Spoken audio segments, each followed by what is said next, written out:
The oldest member.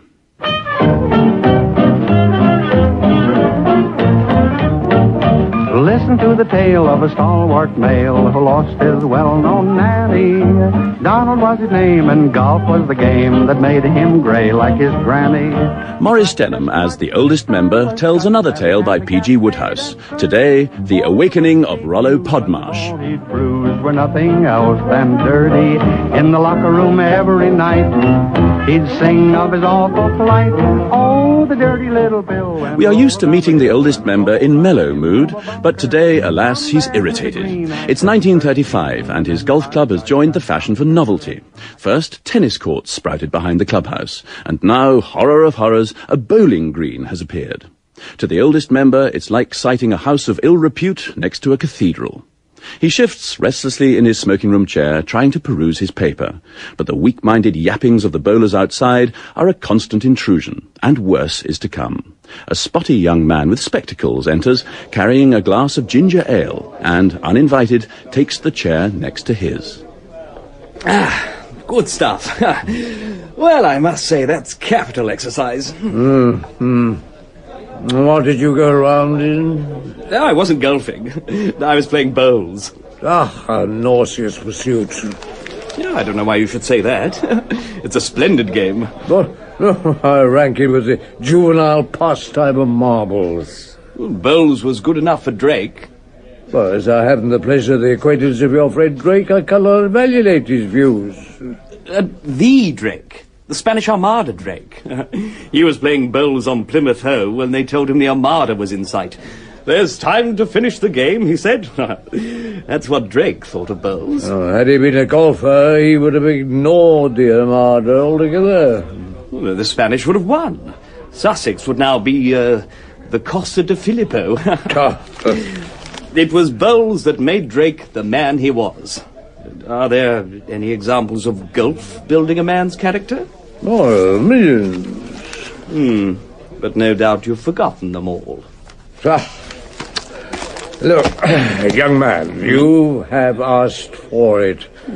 You will now have to sit there and quaff the rest of that foul brew while I tell you the story of Rollo Podmarsh. I don't mind. I'm not due back on the green till 4. No, don't bank on getting there. The tale of Rollo Podmarsh is a long and gripping one. The only son of Mrs. Alice Podmarsh was, not to put too fine a point on it, a mother's boy. At the age of 28, he wore flannel next to his skin, changed wet shoes instantly, and from September to May drank a bowl of hot arrowroot at bedtime.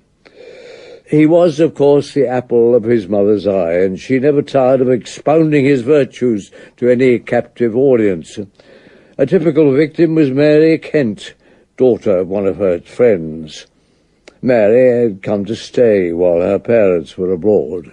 And of course they said Rollo could have been a brain surgeon, but his interests have always been artistic. Really? Oh, yes. He reads widely and listens to the music on the wireless. But it's his character people most admire. He's a strict teetotaler, you know. Is that so? And he has never smoked in his life. Fancy that. And he's a wonderful golfer. He's out on the links every day. He says the fresh air gives him such an appetite. What's his handicap? Oh, he has none, thank the Lord. The doctors say he's as fit as a fiddle. I shouldn't really boast about his golf, but he's much too modest to tell you himself. Do you know, he never scores less than 120. Hector Burns, who is supposed to be excellent, seldom scores more than 80. Oh, here he comes now. Through the window, Mary got her first glimpse of Rollo Podmarsh. It was an agreeable surprise. After her hostess's words, she'd expected a weedy specimen with a thin moustache. But the large young man now approaching could have come from Jack Dempsey's training camp. Moments later, he was warmly clasped to his mother's bosom. Well, Rollo, darling, did you have a nice game? You didn't get your feet wet, I hope. Oh, this is Mary Kent, dear. How do you do? How do you do? I've been telling Mary all about you. Rollo, you smell of tobacco smoke. Well, the fact is, Mother... And what is that bulge in your breast pocket? Rollo, it's a pipe. What have you to say? Well, the fact is, Mother... I thought you knew that smoking is poisonous, and furthermore, it is extremely harmful to health. Yes, but the fact is, Mother... The fact is, it causes asthma, bronchitis, lung trouble, sciatica, catarrh, listlessness, and falling out of hair. Yes, Mother, but the other fact is, all the great golfers do it. Men like Harry Varden and Ted Ray all smoke while they're playing, so I thought it might improve my game. Anyway, I'm going to give it a try. This note of defiance surprised and delighted Mary Kent, who began to feel that something might be made of Rollo Podmarsh. But if the encounter raised modest interest on Mary's part, that was nothing to the effect it had on Rollo. It is fair to say that he'd fallen in love before he'd got within 2 yards of this girl, and each day that passed found him more deeply affected. He thought of Mary as he changed his wet shoes. He dreamed of her while putting flannel next to his skin, and he yearned for her over the evening arrowroot. To have her in the same house was both joy and torment. She was so close yet so unattainable. He took to purloining small possessions of Mary's to keep close to his heart. Within 2 days, Rollo's breast pocket held one of her handkerchiefs, a powder puff, and a dozen hairpins. These he would survey each night and then sleep with them under his pillow. At last, Rollo's feelings had to be expressed. One evening, as he and Mary walked in the garden looking at the new moon, warm feelings swelled up inside him.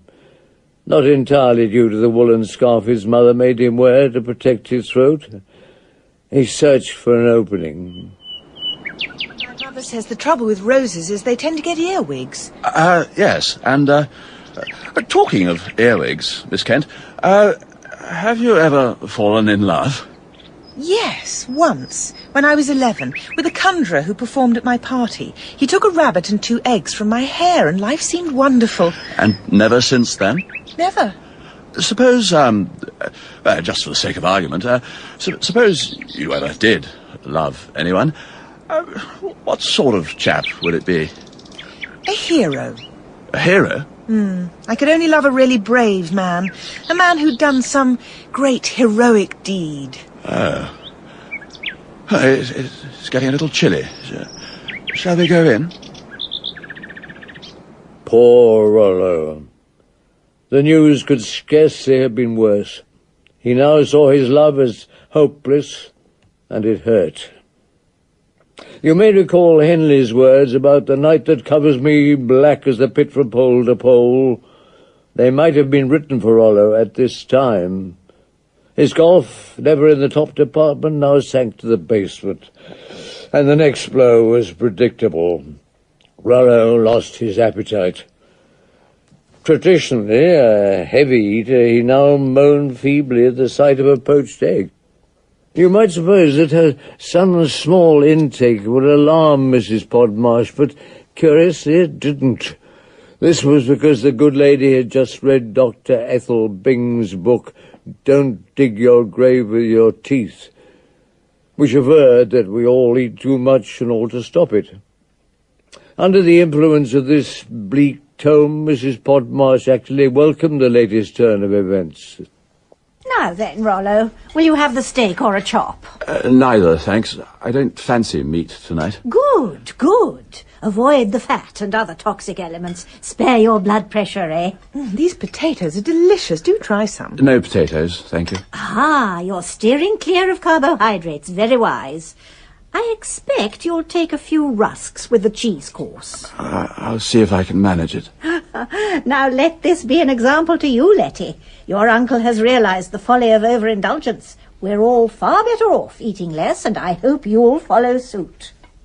Ah, I see your eyebrows raised at the name Letty. Did I fail to mention the other guest in the Podmarsh household? This was little Letty Gray, 8-year-old daughter of Rollo's sister Enid. Letty was staying with her grandmother while her parents were in Scotland. Letty was a keen trencherwoman who pushed hard for third helpings of everything and was especially prone to puddings.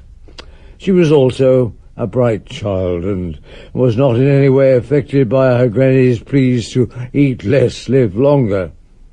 Nor did she believe that Rollo was abstaining in the interests of health. Children are perceptive, and this one sensed that her uncle was not a happy man.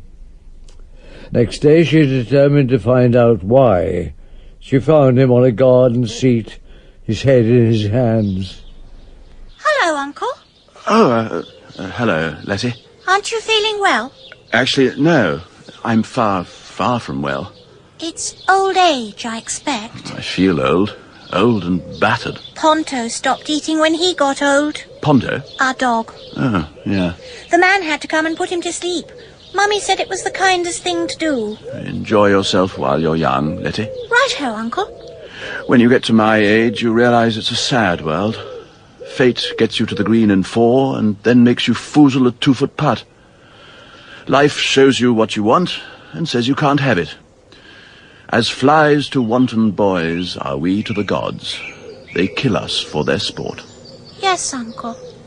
Letty couldn't quite grasp what her uncle was on about, but she could see that he'd got the pip. Her childish heart was filled with pity, and she walked away deep in thought. First Ponto, now Uncle Rollo. Rollo's gloom deepened as days went by. Everything seemed against him. One day he put 3 balls in the lake and another through a car window. His mother bought him new winter woolies which felt like horsehair. His food had turned to ashes, and even his nightly arrowroot tasted rummy. And then, suddenly, he found the winter of his discontent turned all to glorious summer by a few words from Mary Kent. Oh, Rollo? Oh, yes, Miss Kent? I've 2 things to ask you, and the first is, will you please stop calling me Miss Kent? My name's Mary. Please use it. Oh, yes, thank you. I'll do that, Miss Kent. The other thing is, will you give me a game of golf one day before I go home? Your mother's told me how good you are, and I'm almost a beginner, but I'm sure we could work something out. What do you think? What? You mean you'd like to play golf? With me? Yes. Well, gosh. Thank you. I'd be delighted. Shall we say Friday morning? Into each life, as the poet says, some rain must fall. But so much had been falling in Rollo's that his belated sunbeam seemed like a heat wave. In an instant he was walking on air. The world was a marvellous place, and Rollo preferred shares were on a rising market. He bought himself a new pair of +4s for the great day and began practising earnestly. Rollo had always been a poor golfer, even before his recent dreadful spell, but he was not without ambition. He set himself targets. He longed with all his heart and soul to one day go round the course in less than 100 strokes. And if he ever managed that, then he'd challenge old Colonel Bodger to a money match. The 80-year-old colonel had been heard to speak slightingly of Rollo's game, and the young man wanted revenge. These targets, though, were far from Rollo's mind as he and Mary Kent walked to the first tee on the Friday morning. Mingled with his joy at being alongside the girl he adored was the need to make a confession. Mary, I'd better tell you straight away that I'm not a good golfer. All that stuff Mother gives you is just a lot of old fish heads. Well, what is your handicap? I've never played well enough to get one. Oh. My big ambition is to go round in less than 100, but I've never managed it yet. Ah, well, let's start level, shall we, and see how we get on. Shall I take the honour? Mary produced a moderate drive, straight, but no great distance. And then when Rollo drove, a miracle happened. The presence of his beloved seemed to inspire the man, and he sent the balls streaming like a shell down the fairway to land on the green. An easy putt gave him the hole in tow. Next to his own amazement, as well as Mary's, he did almost the same on the second. There was mock reproach in Mary's voice as they walked to the third. Well, this will never do. 5 for the first 2 holes. We can't possibly play level if you're going to do that sort of thing. Sorry, I've never done drives like that before. I'm sure it won't happen again. Oh, but it must happen again. This is obviously your day. If you don't go round in under 100, I'll never forgive you. Well, I'll try. And try he did. I'll spare you the details of Rollo's scorecard. Suffice to say that with encouragement from this angelic girl, he completed the first 9 holes in a respectable 46. A 10 of the 7th had spoiled things somewhat, and a 9 on the 8th hadn't helped. Never mind, here he was, halfway there in under 50, with the easier holes to come. Rollo tingled all over, partly because he was wearing the new winter woolies to which I have alluded, but mainly due to achievement, elation, and love. He gazed at Mary as Dante must have gazed at Beatrice on one of their better days. Mary was delighted. There was much about this big, diffident man which had always appealed to her motherly side. And then she remembered something. Oh, drat. What is it? Oh, nothing serious. I've just remembered it's my brother's birthday. I forgot to post a card. I'll have to phone him. He goes away this afternoon. There's a phone in the clubhouse. Yes, I better go and do it now. Well, shall I come with you? No, don't break the spell. This is your big chance. Go on to the next tee and practice. I'll see you there in 10 minutes.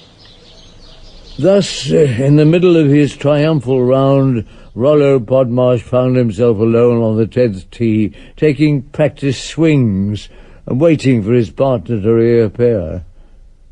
And now I must introduce another player in our drama, this time filling the role of messenger, to bring the hero alarming news in the classical manner, and generally gee him up a bit. The lady in question was Enid, Rollo's sister, returned from her sojourn in Scotland and glad to have little Letty back under her wing. Enid, whose house abutted the golf course, took walks there every day, and now she hove into view, striding towards the 10th and looking somewhat surprised. Good gracious, Rollo! I couldn't believe it was you at first. Hello, Enid. How's Scotland? Oh, very Scottish. We're full of Baffys and Bannocks. But how extraordinary. Listen, Enid, do you know what I've just done? 46 for the first 9 holes. It's 46, and I sank every putt. Oh, then that accounts for it. Accounts for what? Why, you're looking so pleased with yourself. Well, Letty told me you were at death's door. Oh, I got a bit down for a few days. Letty said you were lower than a cellar floor. You were ill, she said, with some incurable disease. She said you couldn't eat. Her letters were full of it. Dear little Letty. She's such a caring child. And don't children say the funniest things?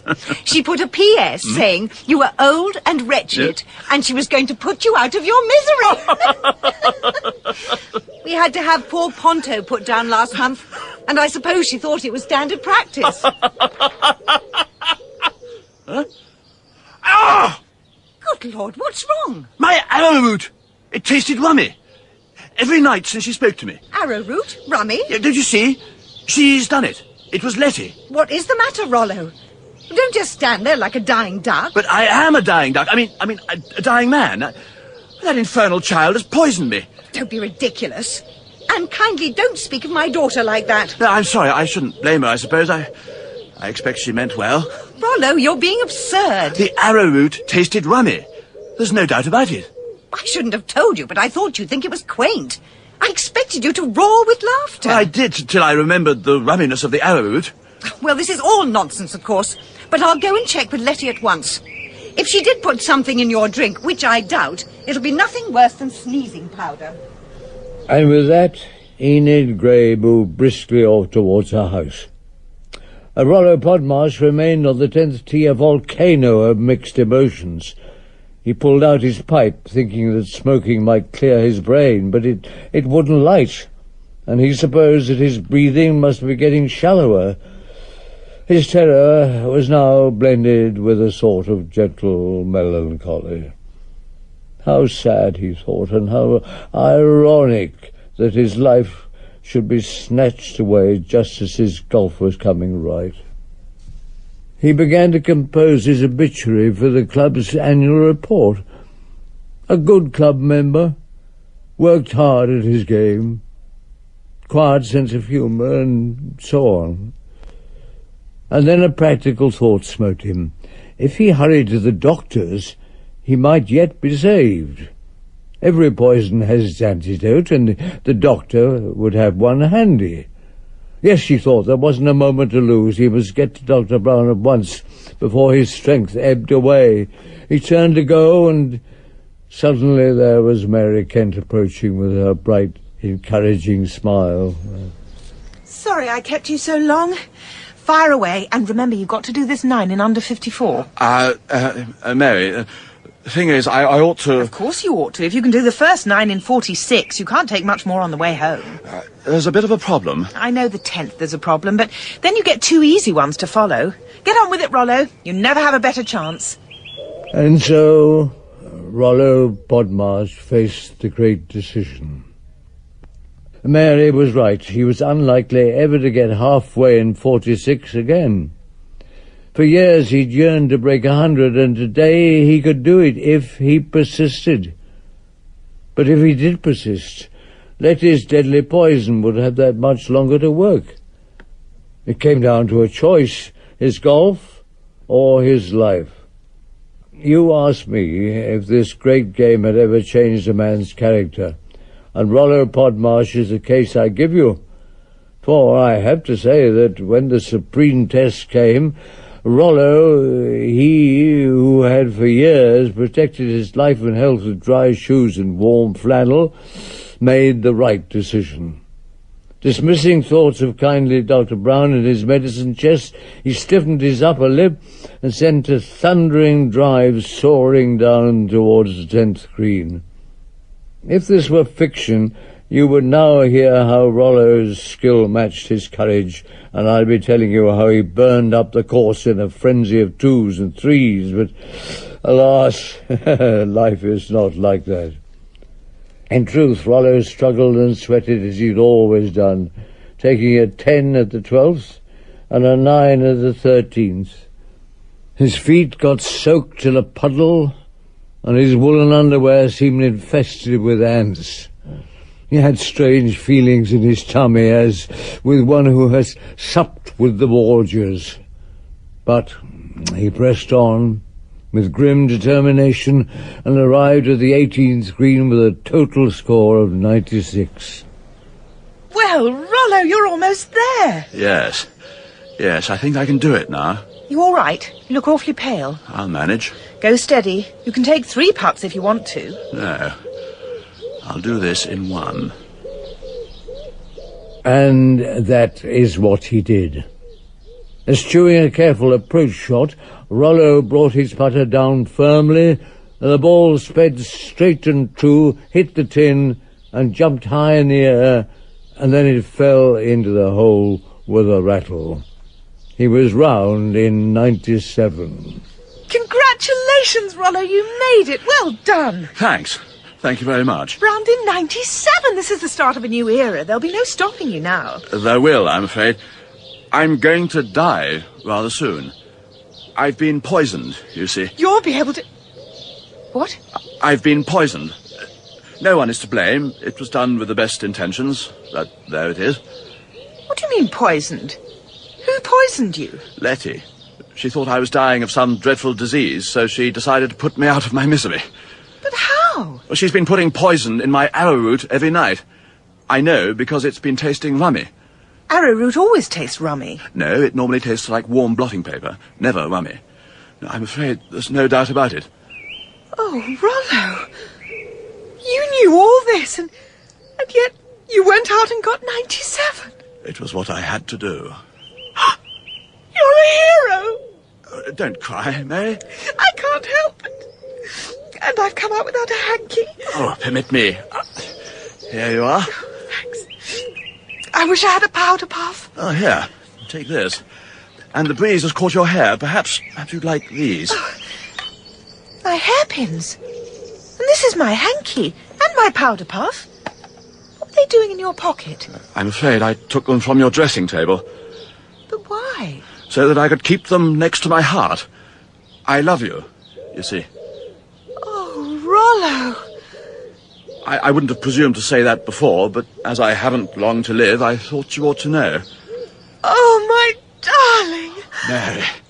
I say, you two, break it up. You can be seen by the caddies. Ah, Enid. Now then, Rollo, I told you it was all nonsense. I talked to Letty, and she says she was going to put you out of your misery, but the chemist wouldn't sell her any poison, so she gave up. Rollo, you're going to live. But my bally arrowroot tasted rummy. I've got the answer to that, too. Mother was there, and she said she'd been putting Potter's No Smoke in it. Potter's what? Potter's No Smoke. It's a harmless potion guaranteed to cure the smoking habit. Lord, what an infernal cheek! Oh, that does it. I'm smoking 3 pipes a day from now on. Good for you. Will you wait here a moment, Mary? I want to nip into the clubhouse. To change your wet shoes? No, I'm never going to change wet shoes again. I want to put this wretched woolen underwear in the boiler room furnace. And then I'm going to ring Colonel Bodger and challenge him to a money match. Needless to say, Rollo Podmarsh got his match with Colonel Bodger and beat him soundly. In doing so, he won the princely sum of 5 shillings, which he spent on a marriage licence. So, you're saying Golf freed this chap from his mother's apron strings? Indubitably. And he showed his independence by keeping wet shoes on. He must have rheumatism by now. No.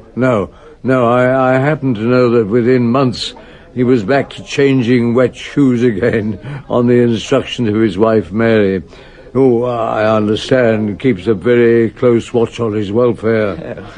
Now, let me tell you how Rollo got out of trouble on the 15th. In the locker room every night, he'd sing of his awful plight. Oh, the dirty little Bill went rolling down the hill and rolled right into a bunker. From there to the green I took 13, and then by gosh I sunk her. The Awakening of Rollo Podmarsh was narrated by Maurice Denham in the role of the oldest member. Rollo was played by Robert Bathurst, Mary by Rebecca Front, Mrs. Podmarsh and Letty by Elizabeth Proud, Snaith by Michael Fenton Stevens, and Enid by Virginia Denham. The oldest member, written by PG Wodehouse, is adapted and produced by Edward Taylor. He never had such form, then up came a storm he was never able to finish. He had a slice that was far from nice, from him it never parted. Once he hit a shot, believe it or not, that came right back where it started. Do you wonder that he groans and sighs and wails? The oldest member.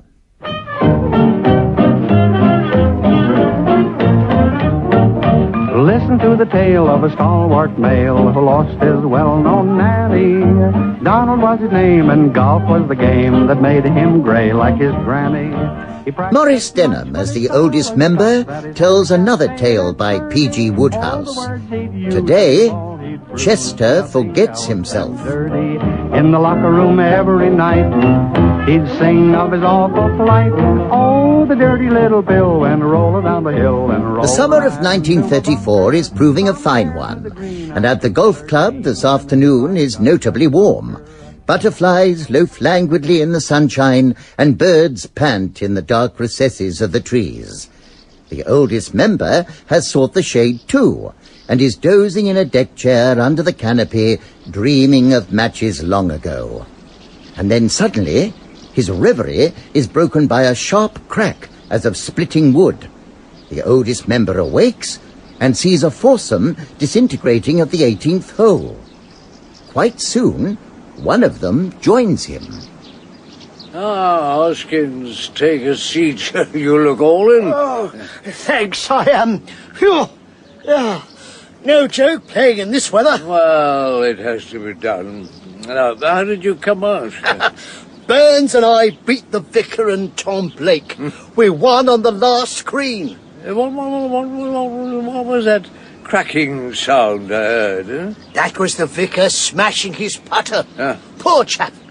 Had rotten luck all the way round. Yes, I suspected as much. He seemed somewhat overwrought. It's worse for vicars, of course. When things go wrong, I mean, they can't relieve their feelings in the normal way. Yeah, quite.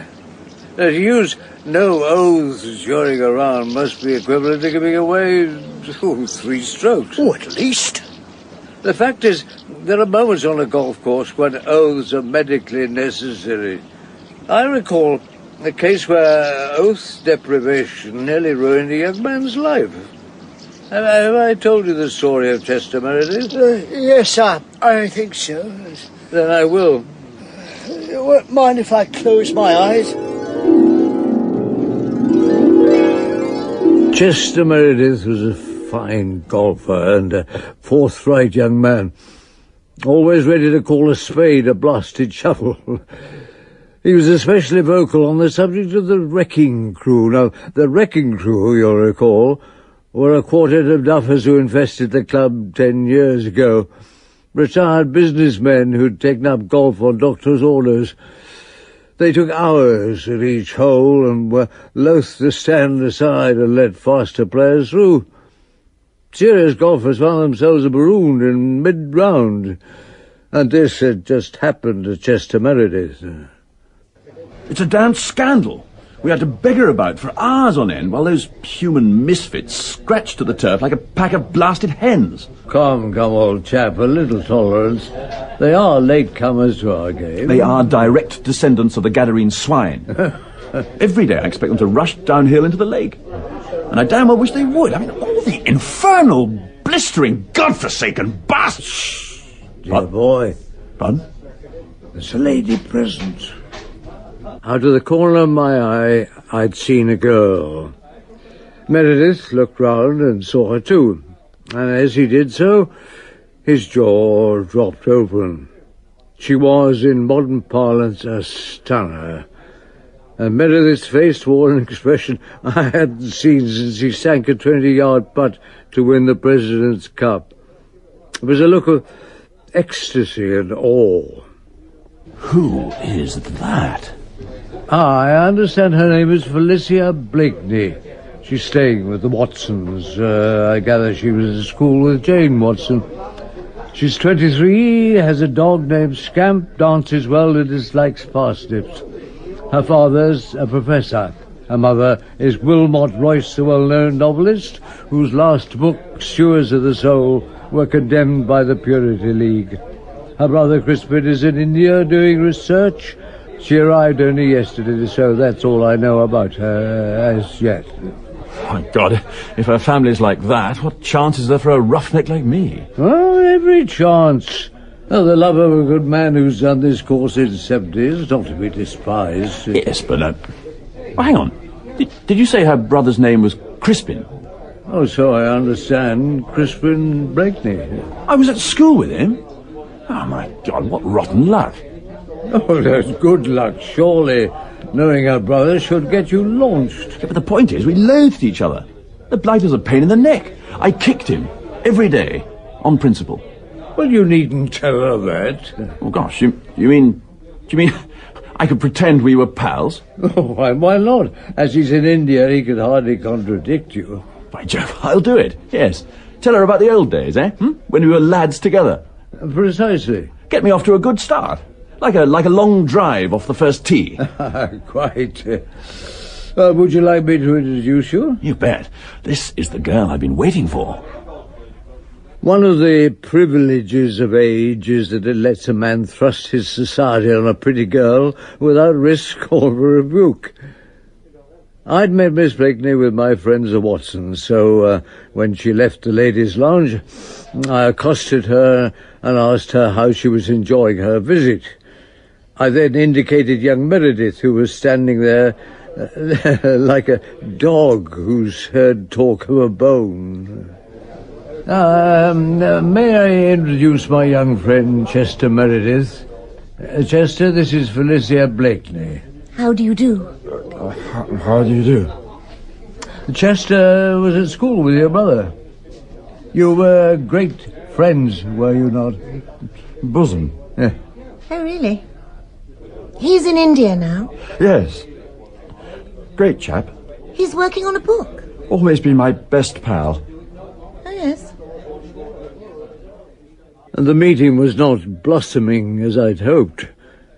Perhaps the girl was put off by Meredith's awkwardness.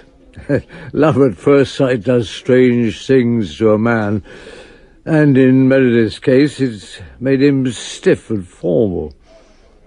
Or possibly my presence was cramping his style, so I withdrew. Thereafter, Meredith and Felicia were often seen together. Only, I fear, due to his persistence, there was little sign of warmth on her part. Nevertheless, when he called at my house one evening, he seemed quite optimistic. Just wanted to thank you for that introduction. Oh, it's a pleasure, my boy. I take it your enthusiasm for Miss Blakeney is unabated. It's trebled. She's just the greatest girl on earth. Now, do you know, she's the only woman I've ever met who doesn't overswing. Just a nice, crisp drive with a good follow-through. Oh, you've been playing golf with her? Every day. And how is your own game? Oh, timing's down the drain. It's hard to concentrate, I suppose. Dear boy, I hope you're controlling your language. I trust Miss Blakeney has not been hearing your usual reactions to bedtiming. Good Lord, as if I'd swear in front of that angel. Now, I vowed to say nothing that could bring a blush to a bishop's cheek. How are you getting on with the general dialogue? I just keep telling her how much I like her brother and how I enjoy her mother's novels. It's not easy, of course. The books are not to your taste? They're the dregs. I'm just wading through her latest. It's called The Stench of Life. It's a sequel to Grey Mildew. Oh, poor chap. But I'm sure the girl is worth it. You bet she is. I'm going to propose tomorrow. Oh, so soon? No sense in waiting. I'll pop the question at the 18th. I'll tell her how well she's played and say how we'll see lots of Crispin when we're married. You know, sweep her off her feet. Now here I must be wise after the event. Having got to know her better, I'm now aware of things about Felicia Blakeney which neither Meredith nor I knew at the time. Our first mistake was to assume she was fond of her brother. In fact, she found him odious. She also hated the hothouse intellectual atmosphere in which she'd been raised. She couldn't bear to be in the same room as one of her mother's novels, and she heartily despised all the arty young men who frequented her home. What she yearned for was a warm-blooded, earthy, normal sort of chap, like Meredith actually was. But, ironically, he was posing as just the kind of man she disdained. Of course, I admit my own part in this folly. I'd warned him against strong language in her presence, and as you heard, he'd vowed to abstain. And this was his gravest error. When disaster struck, he confined himself to feeble tut-tuts and dear-dears, and these inanities grated on her like metal on glass. Felicia declined his proposal. She let him down lightly, saying that she wasn't yet ready for marriage. But to Meredith, the message was clear. He'd been handed the frozen mitten. Chester Meredith was noble in defeat. When he told me of Felicia's rejection, he was well in control of himself. He shrugged off my sympathy. It can't be helped. Well, I'm sorry nevertheless. You don't intend to try again? No sense in beating one's head against a brick wall. Oh, well. Well, after all, there is always golf. Yes. Yes, I've got to get my game right. I shall make golf my life's work. Aim for the top. Why not the amateur championship? Oh, why not? Even the Open? Or the American amateur? Oh, the American Open. No one has ever copped all four. No one. Just watch me. Chester Meredith was as good as his word. Henceforth he spent most of the daylight hours on the links, perfecting his game with a fervour that made him the talk of the club. He won the President's Cup again with ridiculous ease. It appeared that he had no other thought but golf, but I suspected differently. And when I called at his house, my suspicions were confirmed. I found Meredith playing chip shots in his sitting room, and I sensed at once that he was gripped by strong emotions. His first words gave me the clue. She's going away tomorrow. With that, he lofted his ball over the whatnot onto the Chesterfield. Well, I wasn't sure whether I was sorry or relieved. Felicia's absence would hurt, but it might also set him free. I made a non-committal reply, and Meredith addressed the ball again. His face was impassive, but I could see by the way his ears wiggled that he was feeling deeply. And I wasn't surprised when he topped his shot into the coal scuttle. Then he wrenched out more words. She's promised to play her last round with me this morning. Is that wise? It's a romantic idea, of course, but may it not prove rather melancholy? It'll be neither romantic nor melancholy. We are going out simply to play golf. Start fella. Well, you have a fine day for it. I didn't, of course, accompany them. So the account I now give of that epic encounter is compiled from later reports. It seems that Meredith got off to a poor start. He was tense and hooked his drive off the first tee. At the second, he put his ball in the lake, so it was 6 for each of the first 2 holes. That would have made some golfers stop trying, but not Chester Meredith. He gritted his teeth and fought back. His courage would have won the girl's heart if only his iron control hadn't robbed Meredith of the ability to smile. He remained severe, correct, and, to all outward appearances, quite inhuman. Even so, she couldn't check a wistful sigh when he did the 9th in 2. It was an achievement on which she had to comment. 1 under bogey for the first 9. Splendid. Thank you. Out in 34, in fact. Yes. What is the record for this course? Pity I lost those strokes at the start. Pardon? The record for the course, what is it? Well, now I come to think of it, the record is 68. The pro did it. On this form, you could equal that record. Perhaps even beat it. Good Lord. I could, couldn't I? I don't think I'll play any more. You try for the record, and I'll watch. You will? Right. And now Chester Meredith played like a man possessed. He launched a mighty drive at the 10th, and a few minutes later sank a 6-foot putt for a 3. At the 11th, another hefty swing sent the ball sailing down the fairway, but, alas, this drive swerved slightly in the air, caught the outspread branch of a tree, and dived into the undergrowth. Stoically, Meredith took 2 strokes to blast his way to the green, and then his long putt missed by inches. Hot words rushed to his lips, but there they stopped. He checked, his knuckles white, and simply said, "Dear, dear." Felicia groaned inwardly. Meredith's niblick shot from the rough had been heroic, but deprived of his just reward, all he could say was, "Dear, dear." If only this superb golfer had been more human, she reflected. If only he were made of flesh and blood, how gladly would she share his life. With a husband like Meredith beside her, what glories life would offer. She might acquire that skill in the wrists which gave his drive such snap. If her stance were wrong, he'd right it, and if she sliced, he'd cure it. Everything a wife could ask for. But marriage to this wooden automaton was too high a price, and so she continued to watch his progress with a measure of detachment. And remarkable progress it was. Once more, the bad hole served only to spur Meredith on. He hit trouble at the 15th, that notorious man-trap, but he brushed it aside like a lion dispatching a gnat. Oh, hard luck. Not the best lie, is it? You'll never get past this tree. You'll have to take a penalty. I think not. If I hit it hard enough against that tree over there, it should ricochet onto the green. Ah, there. There. Good Lord! You're 2 feet from the pin. Yeah, got the sun in my eyes.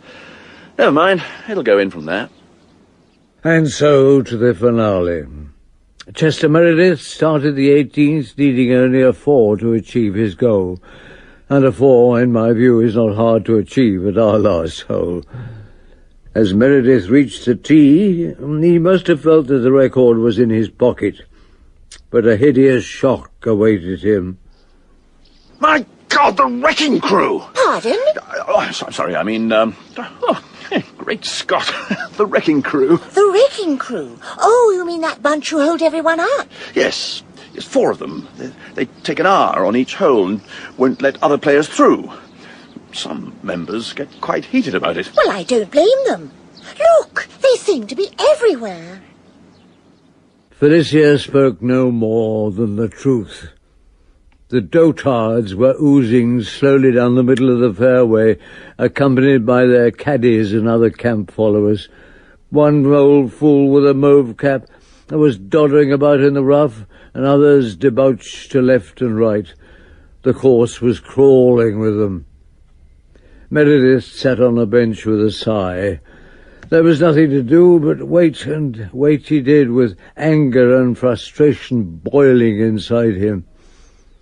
At last the wrecking crew seemed distant enough for Meredith to drive off, and, taking a deep breath, he drove, but the deep breath was in vain. The pent-up stuff prevailed, and he mishit the ball with an awful thud, sending it skidding a mere 30 yards. And then a miracle occurred. Look, they're waving you on. What? Letting me through? Good Lord, they've never done that before. There's no doubt about it. That man's waving his club, and the others are moving aside. Too late, of course. The damage is done. They must have seen that ghastly drive and decided I'm one of them. But it was not too late. Perhaps because Meredith took his second stroke almost carelessly, it turned out to be the shot of a lifetime. It sailed up the hill, eluded the bunkers, and landed on turf 50 feet from the hole. It was a splendid shot, and shrill, sterile yippings of excitement and congratulation floated down from the wrecking crew. Degraded as they were, these men were not wholly devoid of human instincts. Well, Meredith's ordeal seemed over. His third shot would surely take him onto the green, and an easy putt would give him the 4 he needed. He approached his ball with quiet confidence, and then he stooped to play, planning his shot to the nearest inch. At last he drew back his club, and as he swung, another ball, hit from out of the rough by the man with the mauve cap, struck him violently on the seat of his pants. Meredith's club struck his ball as the man himself rose into the air, and there he seemed to hover for a moment before crashing to earth in a state of rage and confusion. And then he saw his ball, which his third stroke had carried just 1.5 yards, sideways. Stung by the pain in his sitting area and thwarted in his bid for the record, Meredith battled once again with his tongue. Beads of sweat formed on his brow as he fought to suppress the rising torrent of words.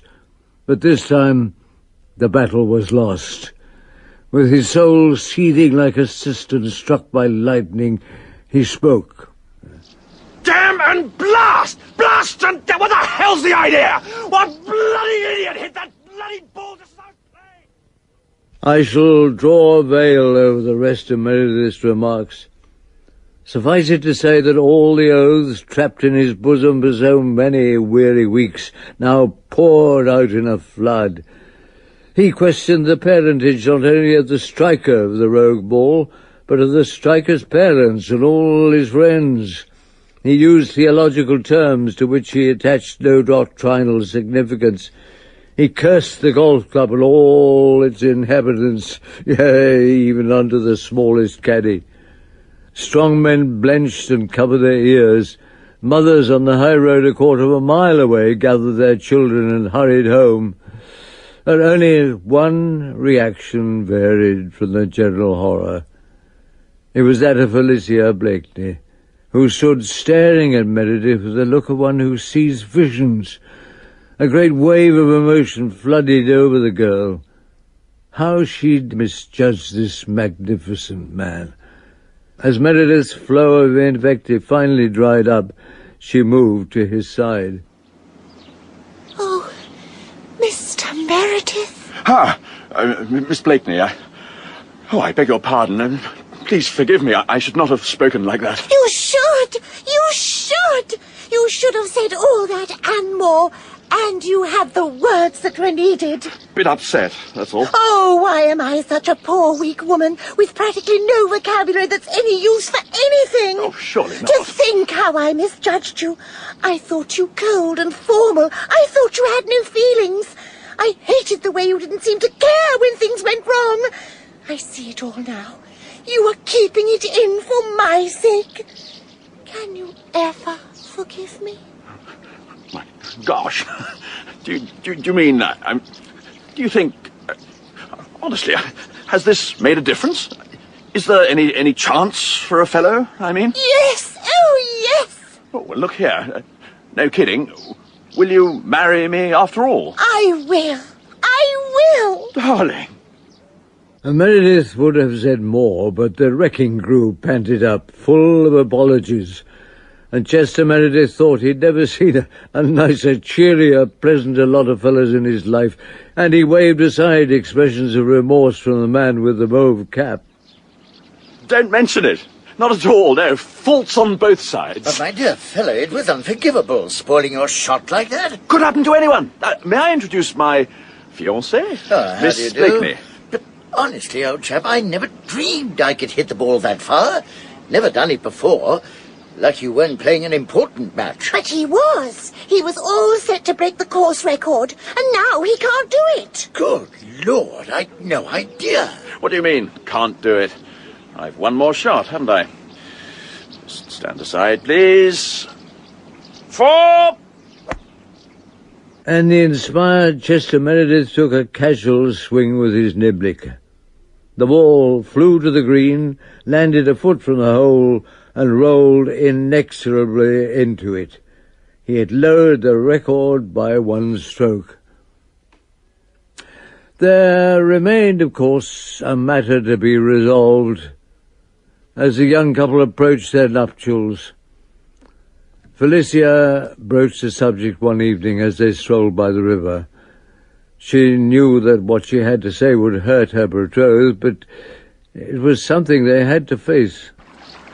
Chester, darling. Yes, precious? Do you think... I wonder what... It's about Crispin. Why, yes, of course, yes. Good old Crispin. Oh, Chester, darling, when we are married, would you mind very, very much if we didn't have Crispin with us all the time? Oh, good Lord, don't you like him? Not very much.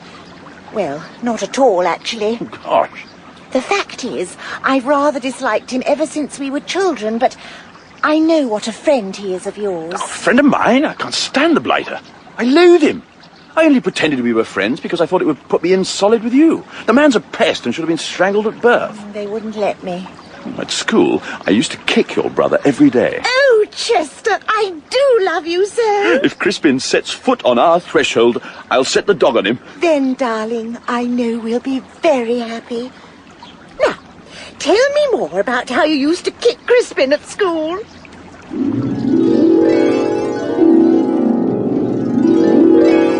And happily ever after is exactly how they lived, which shows the value of the humble oath.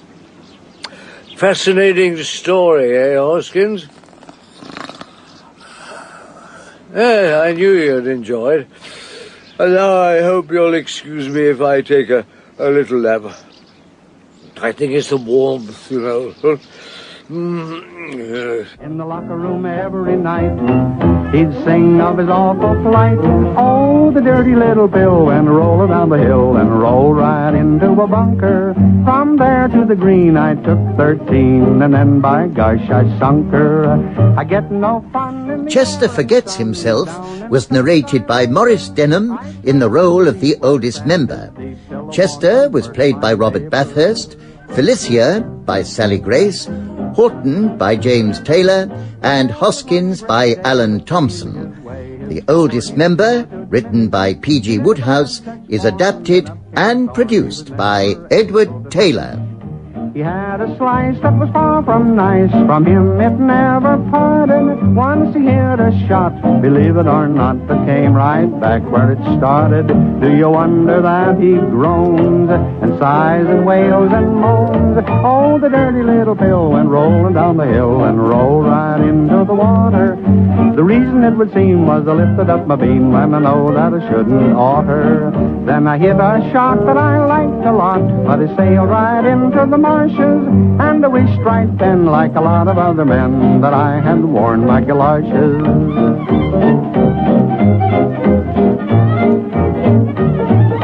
Donald the Dub joined a country club, and they found a fellow duffer just as bad as he, so with shouts of glee they started out to supper. They played 9 holes, and the poor little moles were never scared so badly, for the divots flew and the cuss words too, and the birds and the bees left gladly. As the end of the day drew nigh, came a song that was sung with a sigh. Oh, the dirty little Bill went rolling down the hill and rolled right into the clubhouse. When I got there with sand in my hair, they changed its name to the Dub House. I've wrecked more ground than Columbus found, and the guy that I am after is the crazy Scot who invented this plot that's robbed all the world of laughter. The oldest member.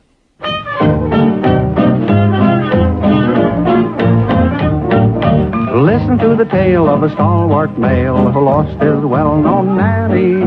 Donald was his name, and golf was the game that made him grey like his granny. Maurice Denham as the oldest member tells another tale by PG Wodehouse. Today, Rodney fails to qualify. Bruised were nothing else than dirty. In the locker room every night, he'd sing of his awful flight.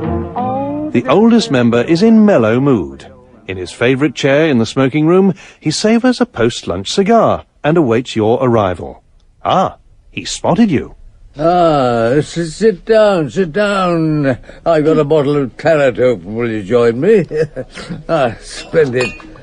Forgive me if I rush on, but I have to join the archive committee at 3, and this is quite a meaty yarn. It's the one about the golfers and the poet. Have I mentioned it before? No? Oh, good. Well, you're very good, Hal.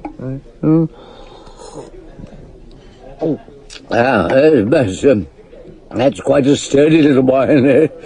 Now, this is a story of love, I suppose. Love of the purest and finest sort.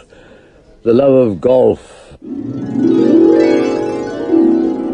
Jane Packard and William Bates were not officially engaged, but they'd grown up together, they'd played golf together, and they had a sort of understanding. The understanding was that if ever William could gee himself up to propose, Jane would accept, and they'd make a go of it. And William Bates was never one to rush at things. I've seen him at lunch pondering for 10 minutes on the relative merits of the chump chop and the sirloin steak. Jane Packard, as we shall see, had hidden depths, but she appeared as tranquil as William. The centrepiece of both their lives was golf. Oh, good drive, old girl. Got some extra length. Glad of your tip about the wrists. It seems to help. Yeah, I got it from Stiffy Stevens. Oh, that reminds me. Stiffy's throwing a lunch party on Friday. Asked if we'd drift along. On Friday? His birthday or something. Kicks off at 12 and drags on till 4. You won't want to go, will you? Means dressing up and all that rot. Well, it might be fun. We said we'd practice all day Friday for Saturday's match. Against Dorford, of course. No, let's not bother. Stiffy's chums are pretty boring anyway. William was not oblivious to matrimonial possibilities. Indeed, the vague idea that Jane might make a suitable wife had come to him 3 years earlier, and 6 months after that, he'd sent her a bunch of roses. In the October of the following year, nothing having occurred to change his view that she was a pretty good sort, he gave her chocolates. So it could be said that his progress, though not rapid, was steady, and one felt that if no one threw a spanner in the works, another 5 years should see them safely hitched. And then, alas, I caught the first glimpse of airborne metal. I'd called on the Packards and found that all were out, except Jane. She gave me tea, and we talked, but she seemed distrait. As an old friend of the family, I ventured to ask if anything was wrong. No, there's nothing exactly wrong, but... Tell me. Have you ever read The Love That Scorches by Luella Perriton Phipps? No, I don't believe I have. I got it from the library yesterday and finished it at 3 o'clock this morning. It's a very, very beautiful book, all about the desert and people riding camels, and a wonderful Arab chief with stern yet tender eyes. There's a girl called Angela, and there are dates and oases and mirages and that sort of thing. Oh, colourful indeed. At one point, the Arab chief seizes the girl and clasps her in his arms. She feels his hot breath searing her face, and he flings her on his horse, and they ride off, and all around it's sand and night and the mysterious stars, and somehow... Oh, I don't know. I wish Mother would take me to Algiers next winter. It would be so good for her rheumatism. I left feeling uneasy. These novelists should have a care. They put ideas into girls' heads and unsettle them. I began to fear for Jane and William's union. I was concerned, you see, because the two were so ideally suited that any rift would seem a breach in the natural order of things. Their handicaps, after all, were practically level. Well, most divorces, as you know, spring from the husband's supremacy at golf, so that when the wife starts criticizing his relations in the normal way, he tends to be rude about her putting. Now, this wouldn't happen with Jane and William. Once hitched, they would surely enjoy a life of bliss.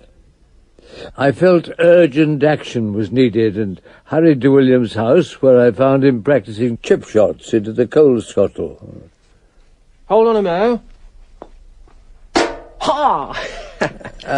William, I'm loath to interrupt important business, but I have to ask you an urgent question.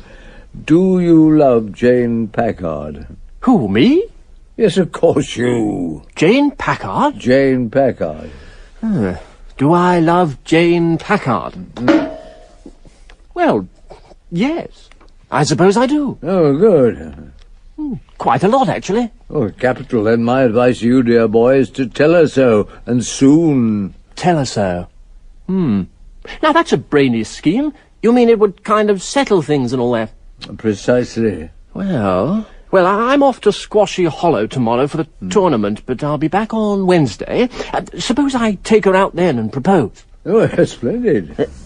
At the 6th hole, say? Ideal venue. Or the 7th? Well, the 6th would be better. It has the large bunker. Try to lead her into it. Why? Well, I have reason to believe she'll respond more readily to your wooing if there's a bit of sand about. Well, if you say so. And another thing. See that there's nothing tame or tepid about your courtship. You must show fervour and zip. In fact, I urge you to seize her and clasp her in your arms and let your hot breath sear her face. Who, me?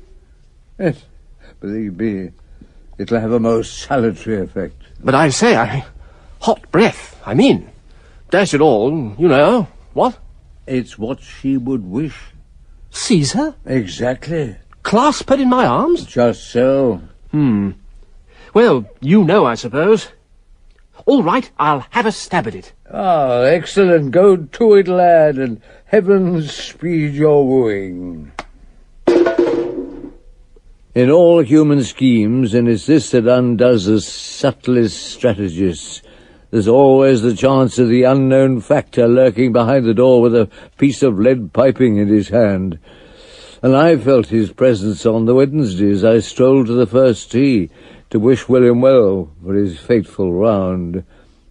He hadn't yet arrived, but Jane was there, and with her was an unfamiliar young man, tall and slim.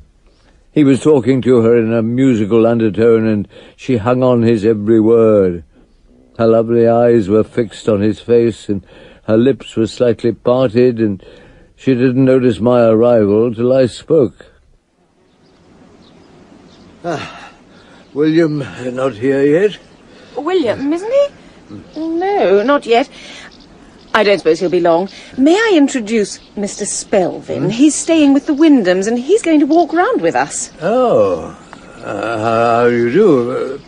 Mr. George Spelvin, the actor? He is my cousin.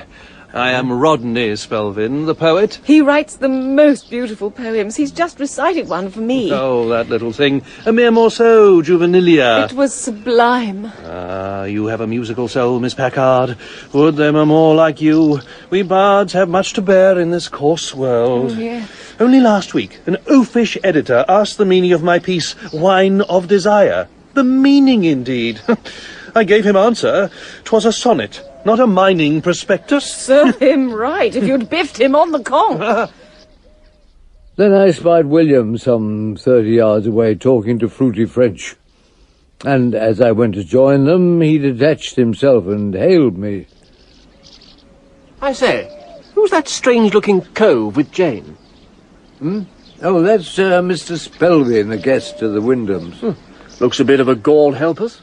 He's going to walk round with you. Walk round with us? Oh, so Jane said. But look here, I can't seize her and clasp her in my arms and do all that hot breath stuff with that pie-faced exhibit in tow. No, I fear not. Oh, well, just have to postpone then, what? Well, it might not be a bad thing, actually. There was a pretty sound steak and kidney pud at lunch, and I'm not feeling too agile. Some other time, eh? With that, William marched over to the tee where he was eventually noticed by Jane and Spelvin. Back in the clubhouse, I found it hard to concentrate on the latest issue of Golf and Golfers. The advent of this Spelvin right on top of Jane's book of desert hijinks struck me as ominous. I feared for young William, who must even now be feeling the first hints of a cold shoulder.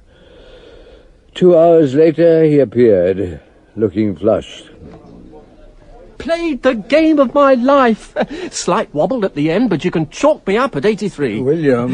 And guess what? I did the 7th in 3. Drive was a bit short, but I managed a sweet approach shot. William, where is Jane? Then it was just a short putt and... Pardon? Jane, where is she? Oh, that bloke Spelvin's taken her home. I see. William, don't you sense the danger? Don't you realize that Jane is a very romantic girl? Did you not see the way she looked at the bounder? Like a spaniel inspecting a long-lost bone. And have a care, William Bates, or that bloke Spelvin will steal Jane away from you. Oh, well, I mean, the thought did occur to me early on. But then I gathered the Blighter's a poet. And what's more, he doesn't play golf. Never had a club in his hands and says he never wants to. That's the sort of fellow he is. At this, I felt relieved. I could imagine Jane, stimulated by exotic literature, committing many volleys, but nothing so extreme as giving her heart to a non-golfer. For William, the 3 lowest forms of animal life were slugs, poets, and caddies with hiccups. So he couldn't take the threat seriously, and I began to share his view. But the next week proved us terribly wrong. It was a week of high summer activities. There were dances, picnics, and bathing parties, and in all these William took little part. He could dance if called upon, but the local disposition was not to call upon him, since he tended to land on his partner's toes. Many a girl had been laid up for 2 days after collaborating with William in a foxtrot. Picnics and bathing bored him. They seemed a waste of golfing time. So Jane Packard was squired throughout the week by Rodney's Pelvin. I suppose the result was inevitable. One day, as I watered my garden, William Bates arrived. He looked, if not exactly disgruntled, then certainly far from gruntled. I say, you busy? Well, there's nothing that can't wait. I say, rather a rotten thing has happened. You know Jane? I do. You know Spelvin? Yes. Well, Jane's gone and got engaged to him. What? It's a fact. She told me this morning. I say, do you mind if I sit down? Oh, do. But not just there. Pardon? You're sitting on a pile of strawberries. Oh, sorry. But look here, this engagement, not good, is it? Look, I warned you, my boy. You should not have left them so much together. But Jane, spliced with a golfless scribbler. It's beyond belief. Could there be some mistake? No, she told me herself when I proposed to her. Oh, you proposed to her? I thought about your advice, you see, and I decided to have a go. In what circumstances? Well, I remembered what you'd said about romance. So I got her alone on the terrace and said, "What about it, old girl?" And she said, "What about what?" And I said, "What about marrying me?" "Don't if you don't want to," I said, "but I'm bound to say it looks quite a good scheme to me." And how did she respond? She told me she loved this bloke Spelvin. Oh, I see. It was a nasty jar, I can tell you. I hooked my drives all afternoon. But did she say she was engaged to Spelvin? She said she loved him. There may be hope. If she's not irrevocably committed, she may be dissuaded. I'll go and see her. Oh, I wish you would. Oh, and something else, rather important. Yes? You haven't got any stuff that'll take strawberry juice off a fellow's trousers, have you? Well, it seemed like trying to steal the horse after they've locked the stable door. But I felt it must be attempted. I'd known Jane since she was in rompers, and I'd given her evening bath. Though, not recently. Now, surely she'd listen to me. We sat alone in the Packard's drawing-room, and when I asked what words had passed twixt her and Spelvin, her eyes lit up like Christmas lamps. It was a beautiful moonlit night, and suddenly Rodney took me in his arms, gazed into my eyes, and said, "I love you, I worship you, I adore you. You are the tree on which grows the fruit of my life, my soulmate, my woman, predestined to me since the first star shone in yonder sky." And you took this as a sign of affection? It was the loveliest speech I've ever heard. Well, what happened then? Oh, then we agreed we'd get married in August. Oh, are you sure you're acting wisely? Why do you ask?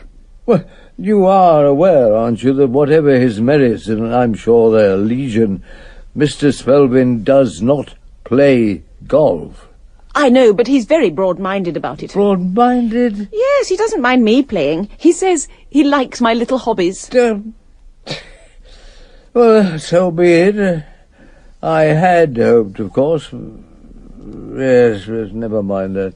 What? I had hoped, as you insist on my saying it, that you and William Bates might marry. William's been first class about the whole thing. Lots of men would have stormed off and gone and shot grizzly bears or something. But William just said, "Righto," in a quiet sort of voice. And he's going to caddy for me at Mossy Heath next week. Oh, he's a good man. Yes, if it weren't for Rodney... Oh, well. Quite. So, you've decided to try Mossy Heath again? And this year I intend to qualify. It's a tricky course. But I shall be inspired as never before. Rodney is going to walk round with me. Indeed. William is still prepared to caddy? Of course, William's a dear. As I left, I felt sad and surprised that a discarded sweetheart should caddy for his loved one with his successor mooching alongside struck me as remarkable. It seemed even more daunting than the notorious Mossy Heath course.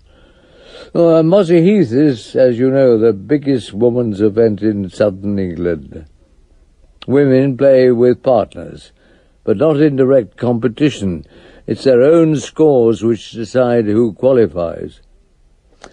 Jane's partner was one Muriel White, and it's this Miss White's account of the day's drama which lets us savour the full story.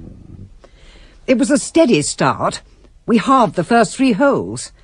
Jane's caddy, William, was a splendid chap, very helpful to her, but the man Spelvin seemed out of place. Couldn't keep still, hummed all the time. Very distracting. Then, at the 4th, Jane hit this cracking shot right onto the green. There's nothing so productive of sweet and genial thoughts as a real juicy one straight down the middle, and this was a Piptorino. Flushed with success, Jane turned to her companions for suitable appreciation. Well played, partner. Nice work, old girl. What do you think, Rodney? Breathtaking. Oh, you think so? That vista there, the calm wooded hollow, bathed in sunshine, it reminds me of the island vale of Avilion. Did you see my drive, Rodney? Where falls not rain, nor hail, nor any snow, nor ever wind blows loudly. Your drive? Seen it? No, I haven't. Jane swallowed her annoyance. After all, the man was a genius. One had to make allowances. Her high spirits returned when the party reached the green, where her ball lay 3 yards from the hole. A decent putt would sink it, and putting was Jane's strength. She glowed with pleasure, and as she bent over her ball, the air seemed filled with music. It was only when she tried to judge her line that the noise began to bother her, and she realized it came from Spelvin. Now it got right in amongst her nerve centres. Rodney, please. Do you mind not humming? I want to putt. Putt on, child, putt on. I don't know what you mean, but if putting makes you happy, putt to your heart's content. Thank you. Now then, that's the line, I think. Not too hard, and... My God! Oh, hard luck, old girl. Off the green on the other side. Rodney, what is it? What are you pointing at? Those rhododendrons, what colour? Did you ever see such shades before? Oh, Rodney? Jane gulped and trekked to her ball. Eventually her 4th putt trickled into the hole, and Rodney said, "Have you won?" I move on now to the 7th, Mossy Heath's most infamous plague spot. It was here that Sandy McCoots, the Open champion, once took 11 in a match. It's not a long hole, and its menace stems from the river, which abuts the green and begs you to throw it a ball to play with. Miss White drove halfway up the fairway, and Jane moved in to try her luck. Her drive seemed good, apparently bound for the green, and then, at the last moment, it swerved and fell in the water. Good! What do you mean, good? Well, you hit your ball further than G did. I hit it into the river. Capital. Do you get an extra point for that? Playing 3. With gritted teeth, Jane put down another ball and gave it a hefty whack. The shot also headed for the green, only to veer late and plunge to a watery grave. Wordlessly, her caddy gave her another ball. Jane swung again and put this in the river too. William reached for a 4th ball and then stopped. He had had an idea. I say, that last one's floating in midstream. I believe you could play it from there. Play the ball from the water? Why not? A good slosh could put you right on the green. Worth trying, what? No sense in dropping strokes unless you have to. Gosh, I think I could do it. There's a boat down there. I could row. I could stand in the middle and slosh. And, what's his name there could steer. William, you're a genius. Rodney, we're going out in that boat. I want you to steer. Boat? Steer? Ah, capital, capital! 10 minutes later, the trio were coasting towards the floating ball. Sprawled in the rear, tiller ropes in his hands, Rodney Spelvin felt this was much better than golf. He closed his eyes and began to murmur softly. All day the slow, sleek ripples ponder deep, charged with sighs more light than laughter, faint and fair. Come, mighty water!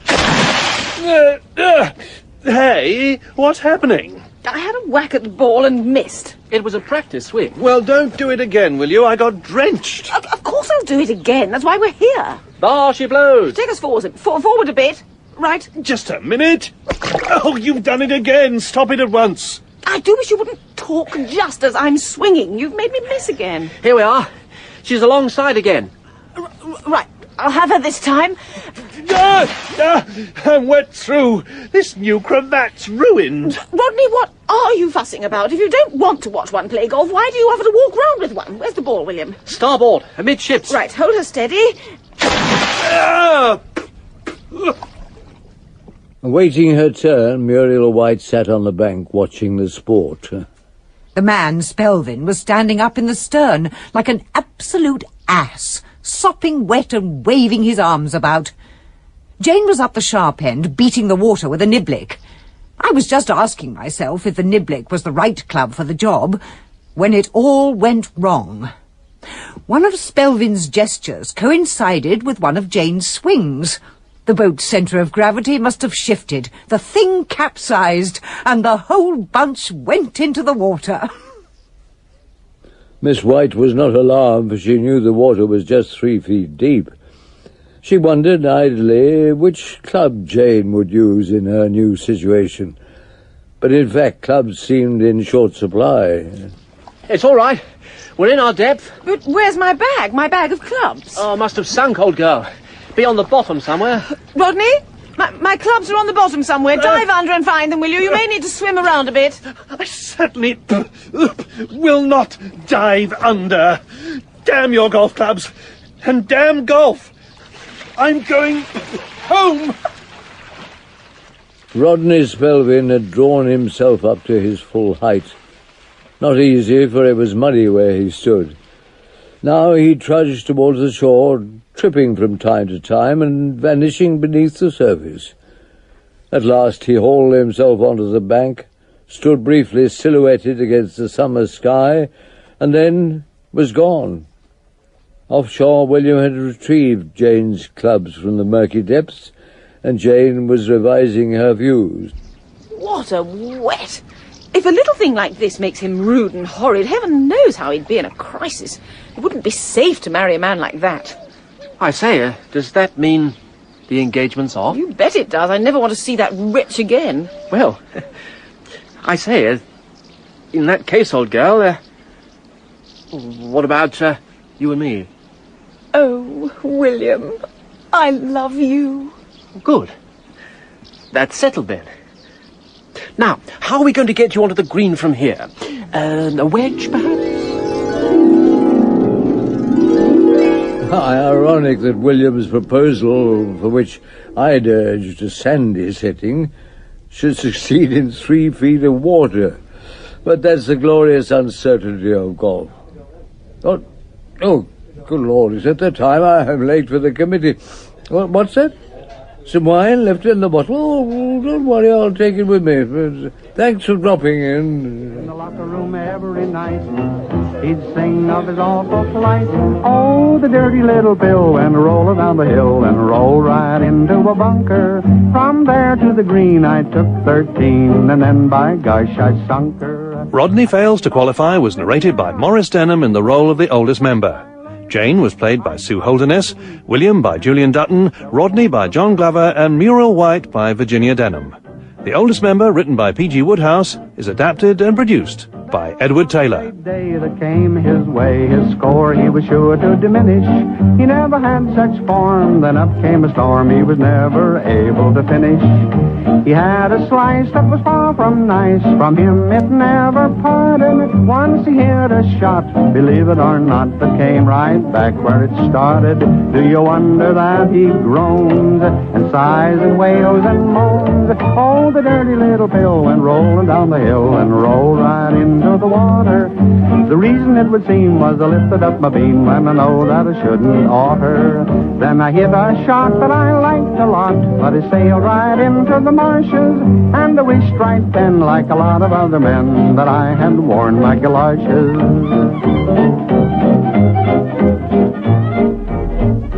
And Maurice Denham returns as the oldest member at the same time next Friday morning.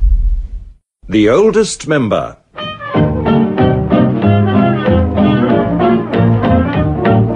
Listen to the tale of a stalwart male who lost his well-known nanny.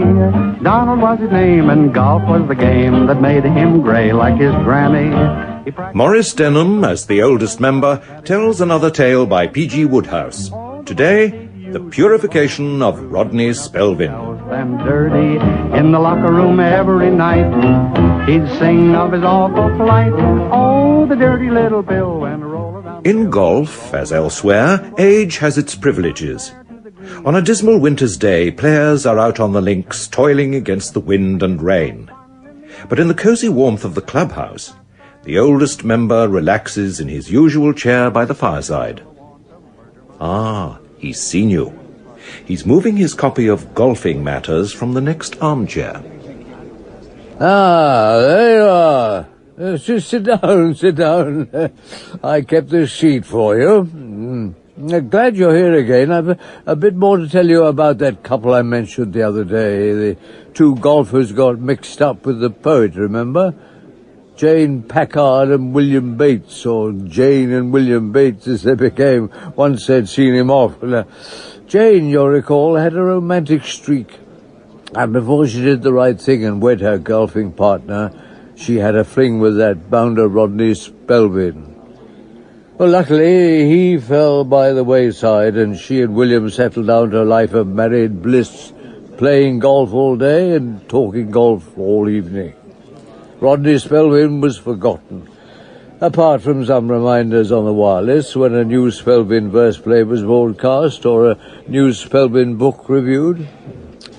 In due course, a son arrived, and they named him Braid Varden Bates after those two golfing giants.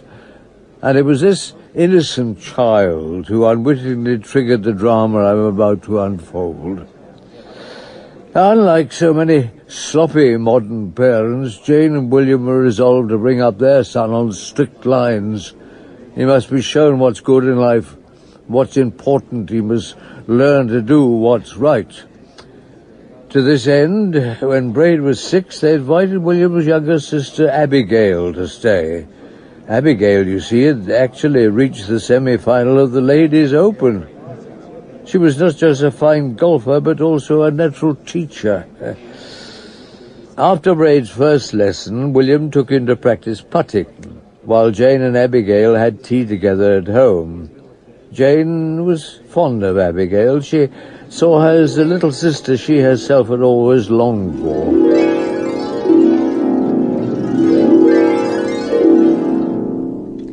So you feel Braid's got it in him? Absolutely. Well, with you two for parents, it would be odd if he hadn't. Of course, we didn't want to rush him. He didn't have a club in his hands till he was 3. I think that's wise. It's silly to let them get stale. Another cake? Thanks. He's got a good eye, and once I can get him to keep it on the ball, there'll be no stopping the lad. Well, that's good news. Will you be able to coach him every afternoon while you're here? Gladly. Except on Friday. I'll have to make it in the morning. I have to meet a man in London in the afternoon. A man? How exciting. Who is he? A man I met last summer. A rather special man, as a matter of fact. Do you love him? Like Billy-o. Does he love you? Sometimes I think so. What's his name? Rodney Spelvin. What? Oh, Oh, I know he writes the most awful bilge, but he's really an absolute darling. You love Rodney Spelvin? If he beckoned in the middle of a medal round, I'd have to go to him. Jane was shaken to the core. If you put a driver in Abigail's hands, she could pace the ball into the next county, but in other ways the girl seemed fragile and vulnerable.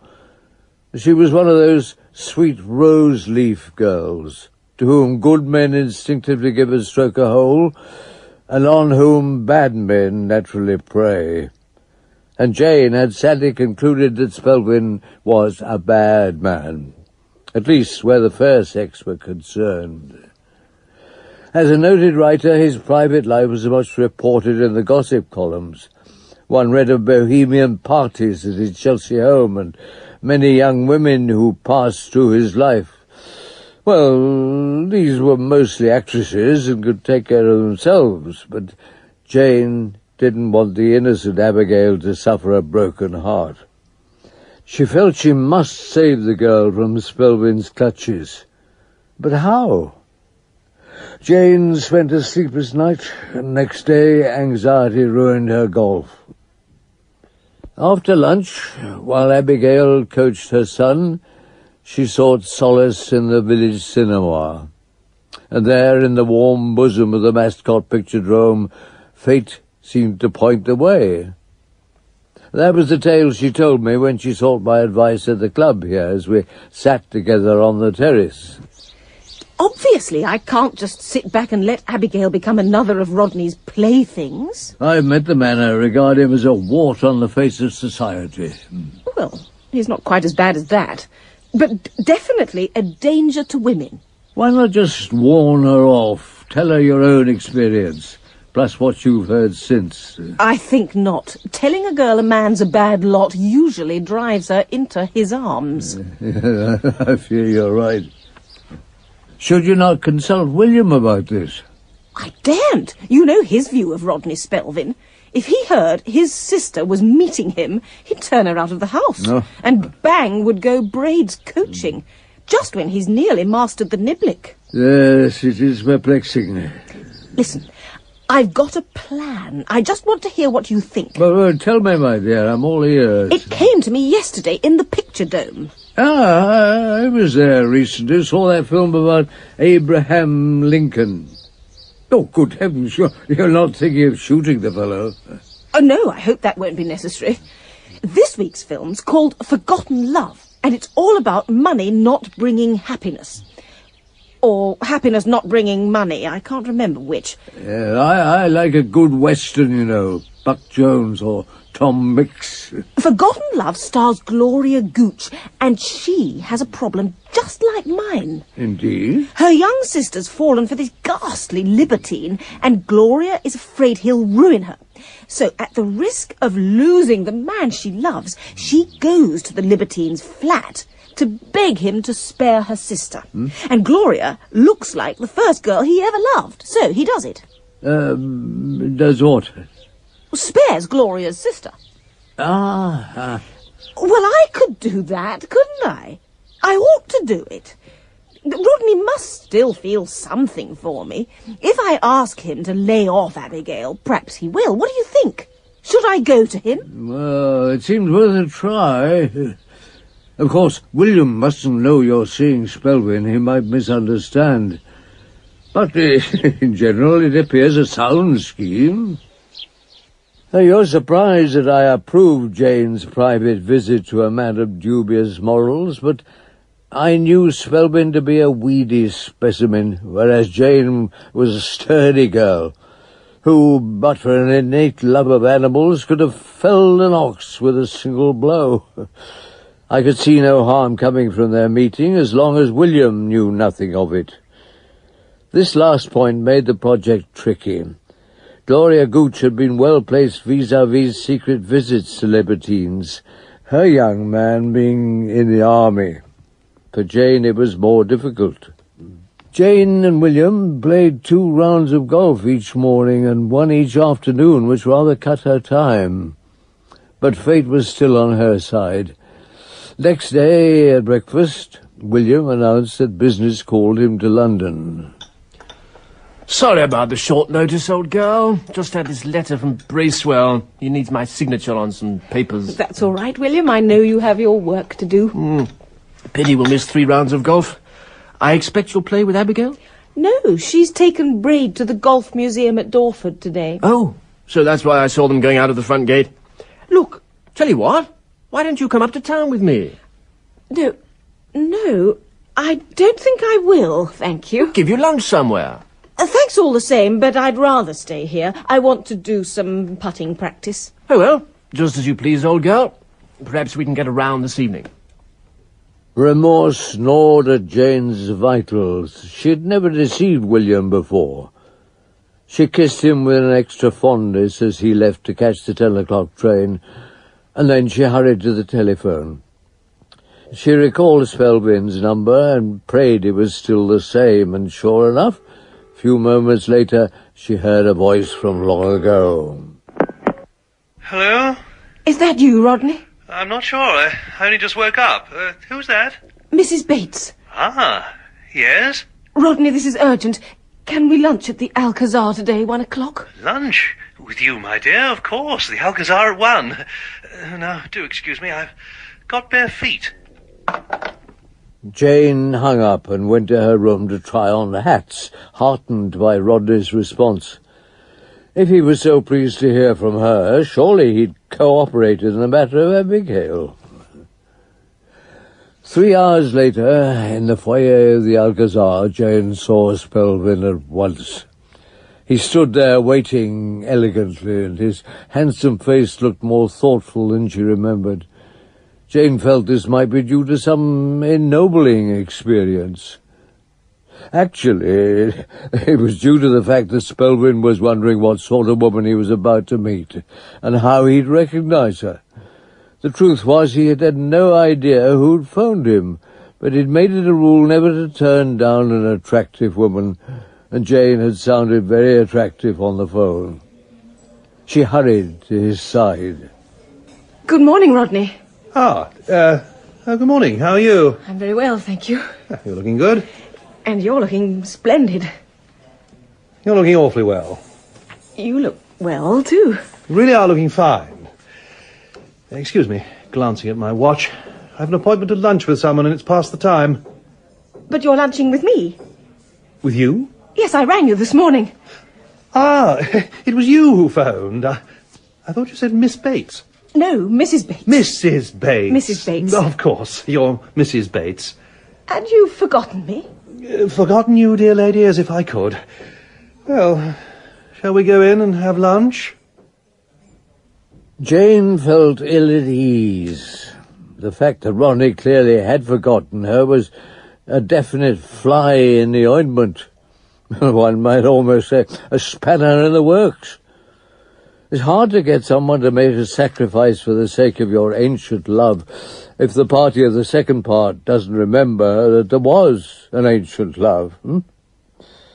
Jane's disappointment was matched by Spelvin's. He thought this mysterious caller must be some ardent young fan who'd heap praise on his work as a prelude to hurling herself in his arms. Instead, he was trapped at a table with a woman who seemed vaguely resentful. His professional charm dried up, and conversation became fitful and awkward. I must say, this morning I thought it was going to rain. Yes, it did look like rain. Now it seems much brighter. A lot brighter. Yet I think the weather may hold up all day. Yes. I hope so. Rain is such a bore. Yes. Still, it'll be summer soon. Yes, I suppose it will. Then we'll be complaining about the heat. Heat can be very trying. Of course, it's not really the heat one minds, so much as the humidity. Yes. This was their most sparkling exchange. From there on, it was all downhill. And of course, by the time they left the restaurant and parted, not a word had been said on the subject which had brought Jane to London. It was a totally innocent not to say pointless rendezvous. But this was not how it struck William Bates, watching from the other end of the room. His business concluded, he'd popped into the Alcazar for a sustaining chop, and was stunned to see his wife with a person who, unless his eyes deceived him, was a human gumboil Spelvin. William didn't confront him because he hated scenes, especially scenes in restaurants. Instead, he sat and gnashed his teeth. Indeed, he gnashed to such effect that a man at the next table asked the waiter to switch off the fan, which he said was creaking. Jane was reading in the drawing-room when William got home, hoping for some blameless explanation. After muted greetings, he proceeded carefully. Had a nice day? Quite nice, thanks. Play golf? Just practice. Lunch at the club? Yes. I thought I saw that bloke Spelvin in town today. Spelvin? Oh, you mean Rodney Spelvin, did you? I see he's got a new book out. Do you ever run into him these days? Oh, no, never. It's years since I saw him.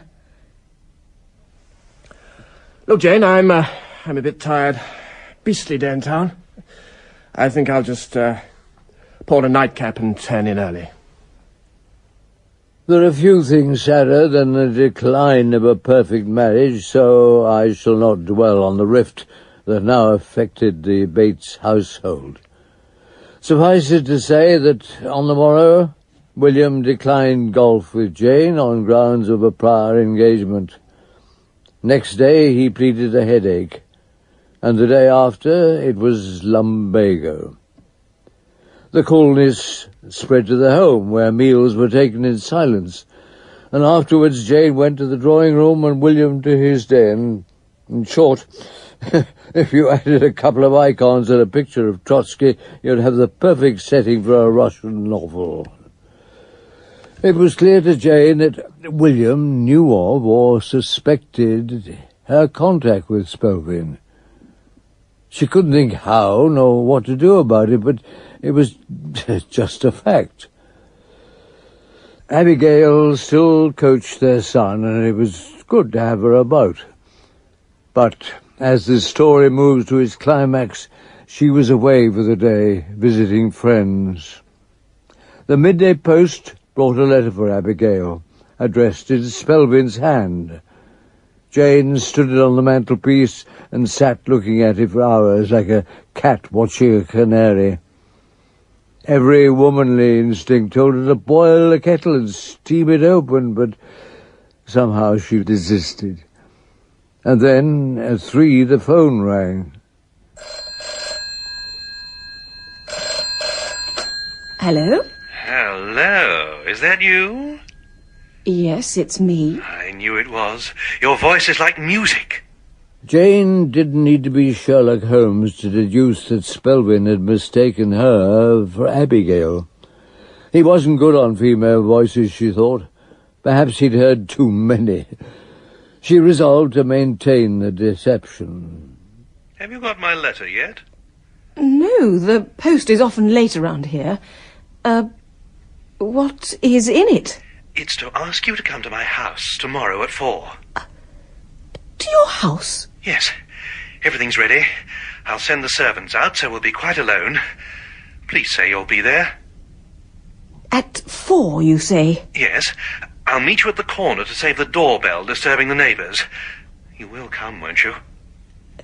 Yes. Yes, I'll be there. You've made me the happiest man on earth. I say, what's that curious clicking noise? I don't know. Pigeons on the wire, I expect. Alas, the clicking sound was in fact the gnashing of William's teeth, as he listened on the extension, a device new to Jane. At Spelvin's monstrous proposal, she had asked herself what Gloria Gooch would do in such a crisis.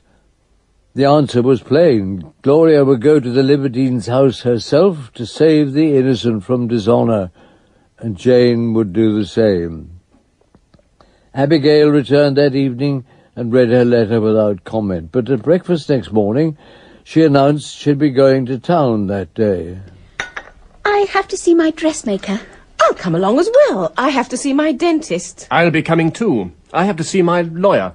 Perhaps we could all lunch together. My appointment's not until 4. My appointment's at 4 too. So is mine. Splendid. Shall we all lunch together? I shall be lunching at my club. William seems to have a grouch. William raised his fork and drove it with sickening violence into his sausage. He elected to catch an early train, but later the girls travelled to London together and lunched together at a confectioner's. There, over tongue and lettuce sandwiches and raspberry nut sundaes, they chatted busily about every subject under the sun except the one that concerned them most. At 3 they parted, Abigail babbling about her dressmaker and Jane apparently apprehensive about the dentist. At 10 to 4, Jane approached Spelvin's house in Chelsea from the rear. She decided that a surprise confrontation would be the most effective, and recalled that Spelvin had a careless habit of leaving downstairs windows ajar. Thus, she entered the kitchen easily and made her way to the upstairs sitting room, where she expected the rogue to bring his victim. She hadn't long to wait.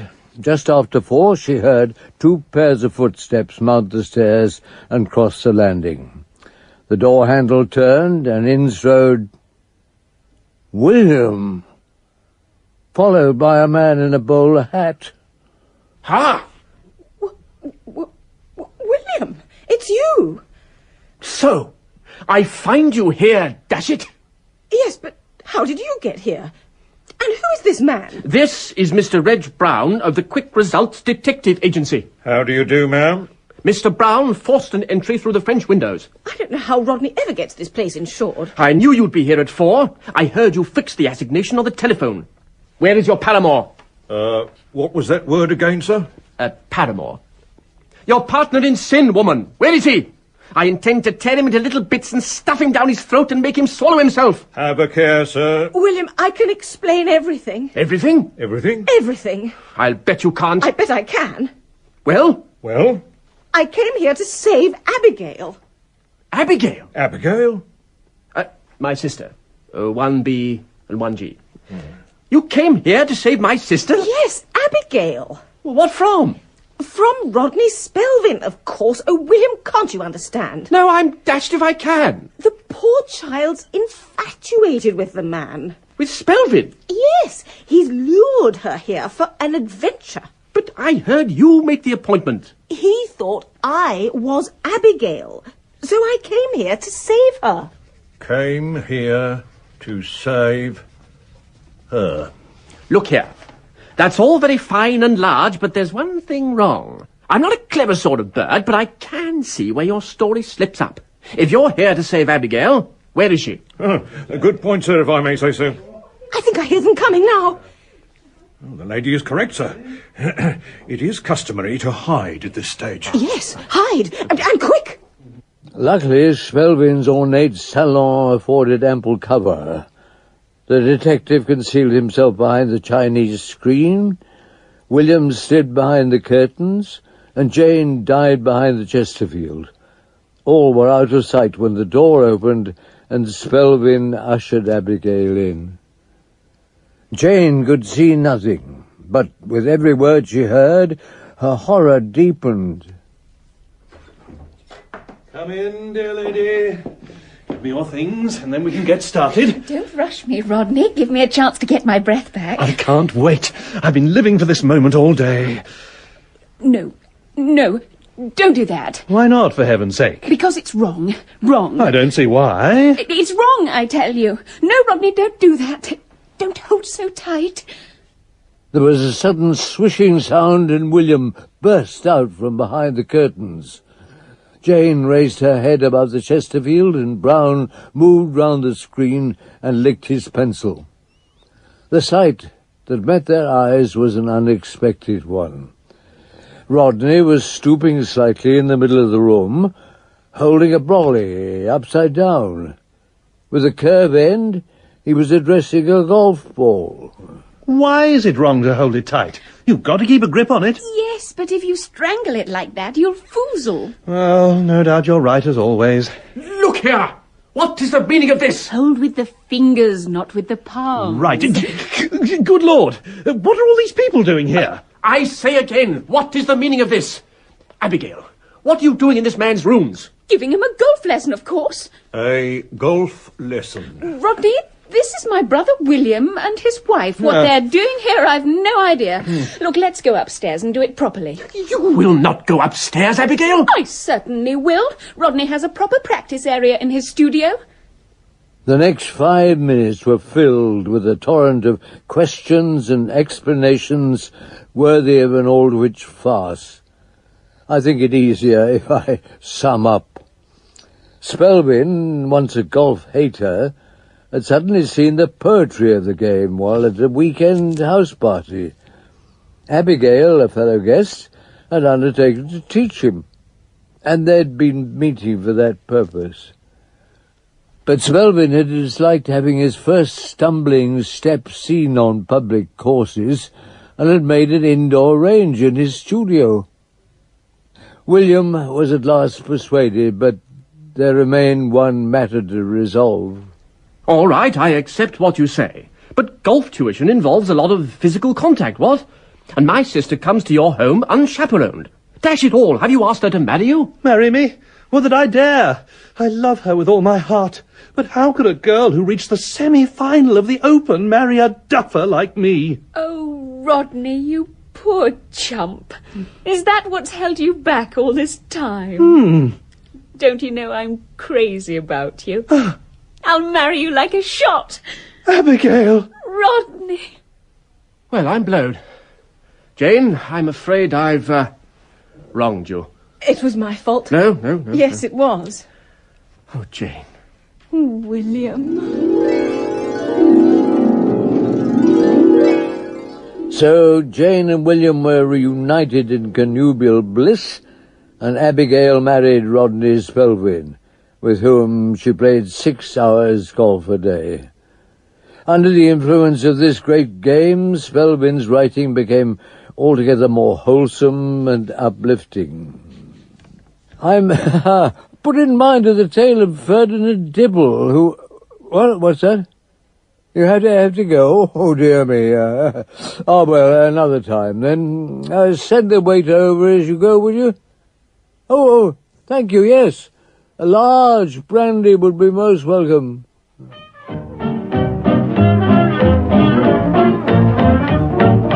Listen to the tale of a stalwart male who lost his well-known nanny.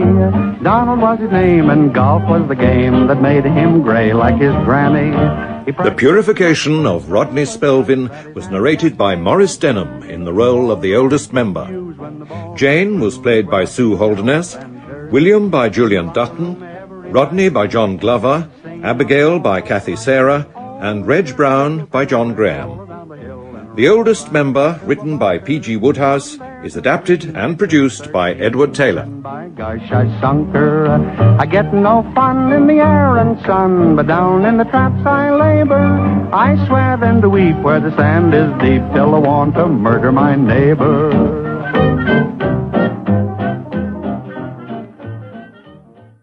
The Oldest Member.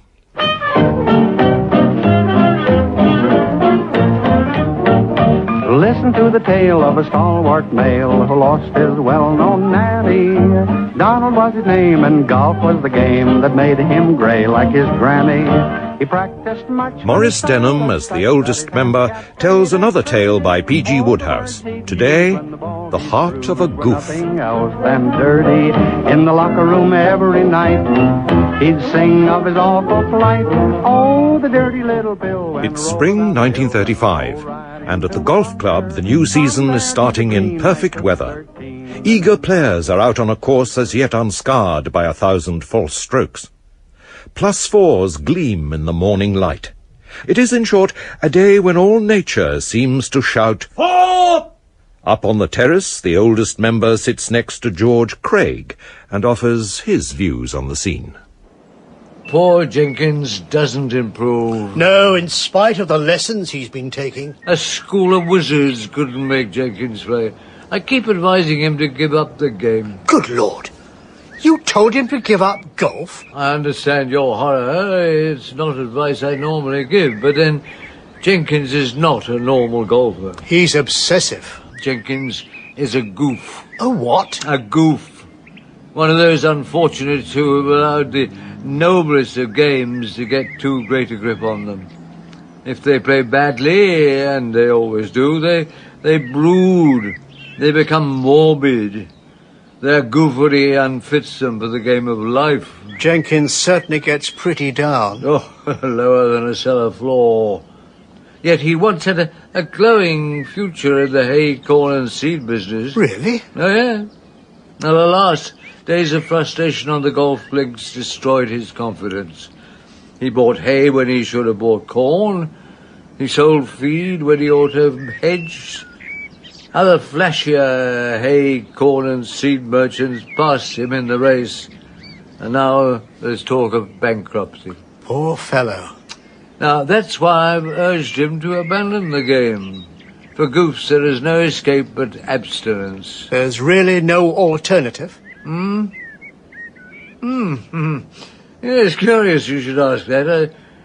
I was thinking just now of the one known case where a goof was able to overcome his malady.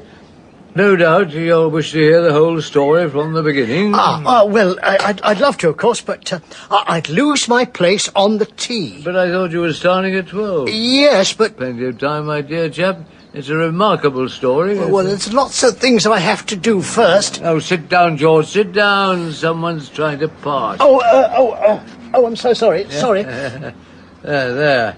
Now, make yourself comfortable. Well, if you could just let go of my arm. The goof in question... I was a young man called Ferdinand Dibble. He was, to all appearances, a healthy, well-set-up young man.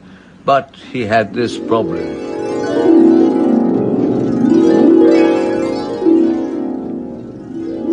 Golf is a capricious goddess who bestows her favours without apparent rhyme or reason. We see sturdy he-men floundering around the course in three figures, stopping perforce to let through little knock-kneed shrimps with hollow cheeks, or whizzing round in 74. Dibble had a fine physique and should have excelled at golf. Instead, he was a duffer. And worse, he was a goof. This I discovered one day when he entered the bar with a hangdog expression. He sat in the next chair and asked if he could buy me a drink. And since the fellow seemed to need cheering up, I thought it only humane to let him do so. Indeed, to show my willingness to hear him out, I allowed him to make it a double. Well, once we were at our ease, I taxed him about his gloomy demeanour, and he opened his heart to me.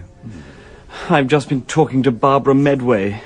Oh, well, that cannot be the cause of your grief. She's a most delightful girl. She's going away for the summer to Marvis Bay. Ah, she'll take the sunshine with her. You bet she will. That putter may lose much of its delicate balance if you continue to gnaw the handle. But I love her, don't you see? Oh, gosh, how I love her. Indeed. And does she return your love? I don't know. I haven't asked her. Well, why not? I would have thought it a point of some interest to you. Well, I haven't the nerve.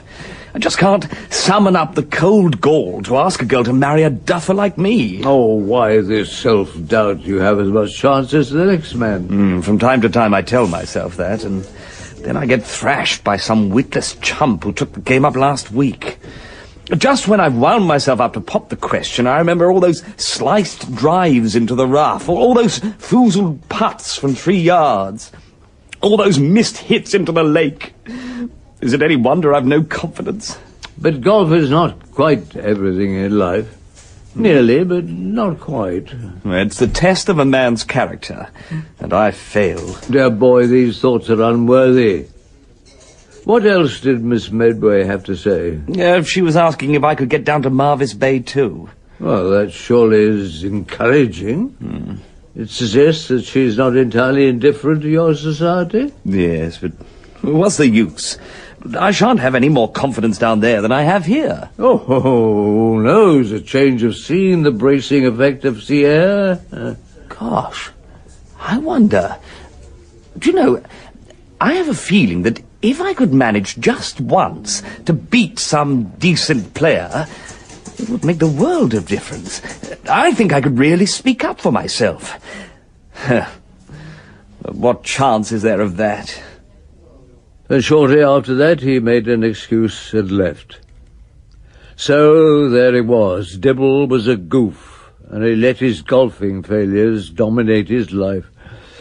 I pondered his case at length, and was beginning to nurse the glimmer of an idea when Barbara Medway herself entered. I'd known the girl since childhood, and was not surprised when she made a beeline for the vacant chair next to mine. But I was surprised to see that her brow was as furrowed as that of its previous occupant. Have you ever felt you'd like to bang a man on the head with something hard and heavy? Did you, do you have a particular candidate in mind? You bet I do. I wonder which would be the correct club for the job. A driver or a niblick? Oh, well, it depends on the height and the weight of the recipient. A good caddy would tell you. Oh, why are men such chumps? Oh, questions seem to be getting trickier. Perhaps you could tell me which unfortunate citizen has incurred your wrath to this extent? You were talking to him 5 minutes ago. Ferdinand Dibble? You wish to strike Ferdinand Dibble with a heavy object? But why? Because he's a ninny! A ninny? The sort of man who's in love with a girl and won't tell her. And I'm certain as anything that Ferdinand is fond of me. Oh, your insect is unerring. He confided that fact to me just now. Then why the blazes can't he confide it to me? I can't be expected to fling myself into his arms without some hint that he's ready to catch me. Well, then, we must hope that in due course Ferdinand Dibble will acquire a decent swing and learn to keep his head still. What are you talking about? We have to pray that the young man's golf will improve to the point where he feels able to declare his feelings. You're not serious. Oh, totally. Dibble tells me while his game is so hopeless he cannot find the confidence to propose. Perhaps a driver and a niblick and a wedge might knock some sense into the man's brain. Possibly, but I fear the side effects might prove detrimental. You mean he's waiting till he's good at golf before he asks me to marry him? I've never heard anything so absurd. Oh, it's hard for women to understand these things. You see, young Dibble's defeats have drained all the spirit from him. He feels crushed and worthless. And do you suppose that things will go on like this forever? Well, I've been given some thought to the matter. Mm-hmm. Dibble tells me you're off to Marvis Bay. Yes. I shall be staying for several weeks with my uncle, Cedric Tuttle. Ah. I may play a little golf. Uncle says there's a hotel there with its own links. Oh, indeed there is. A most notorious establishment. Notorious? Well, these golfing hotels attract the lower end of the golfing market. Weekend players who use wooden tees and don't follow through. I suppose that's why my uncle plays there. He's a complete dunce. Oh, that is another factor in the low level of Marvis Bay golf. Most of the locals are, well, how shall I put it, no longer in the first flush of youth. And many of them have taken up golf only in their retirement. Like Uncle Cedric. Just so. Well, between them, the holiday golfers and the bumbling locals have made Marvis Bay a byword of golfing ineptitude. It's a pity you couldn't induce young Dibble to go there with you. But he knows how to bumble already. Ah, but don't you see, in that company, there's always a chance that he might actually shine. There may even be players there he can beat. Of course. What a brilliant idea. Yeah, few victories, he can enjoy a surge of confidence, enough to make him speak out. Yes, but I understand he isn't going to Marvis Bay. Oh, yes, he is. Oh, he said not when we spoke just now. He didn't know it then. He will when I've had a few words with him. I had high hopes of the solution I had proposed. As you know, golfing prowess covers a wide spectrum. At the top are professionals and the best amateurs, and then the standard descends through the adequate, the triers, and the third-rate, right down to the level of Scottish university professors. Now, that was the lowest recorded depth until recently. But golfing hotels have now produced a yet lower stratum. Good Lord. Are things as bad as that? Why, I see you led a sheltered life. You've never been to one of these places. No, I haven't. I was once forced to visit Marvis Bay to rescue old Buffy Bennett. He'd foolishly booked a holiday there and had rapidly lost the will to live. The hotel links are a sort of Sargasso Sea into which have drifted all the pitiful flotsam and jetsam of golf. I felt sure that Dibble would find opponents there whom even he could put through the ringer and hang out to dry. And did he? Oh, he certainly did. By the end of the week, he'd gone through the whole menagerie, like a bullet through a cream puff. He beat the visitors with ease and walked all over the locals. He even won his first trophy, the Marvis Bay All-Comers Cup, and received a handsome pewter mug about the size of an oaken bucket. This he kept in his room, and every night after dinner he crooned over it, like a mother over her firstborn. So his confidence soared and he proposed to the Medway girl. Ah, not so unlost. He didn't propose? Why not? He didn't propose to Barbara Medway because she wasn't there. By a cruel twist of fate, she stayed at home to nurse a sick parent and missed the first 10 days of Dibble's Marvis Bay campaign. He wrote to her daily, of course, to report his triumphs. He could have proposed by post, then, while he was in the mood. Well, technically, I suppose he could have done, but you know what it is when you're describing a golf match. It seems to leave little room for anything else. Anyway, when he finally got to Marvis Bay, no doubt he made up for moth loss. Ah, patience, George, patience. Fate had another kick in the knee lined up for Ferdinand Dibble and was already lurking behind a bunker to deliver it. Only I'm due to tee off in 10 minutes. In planning Dibble's salvation, I'd failed to allow for two basic facets of human nature. First came the sin of pride, which began to inhabit Dibble's bosom.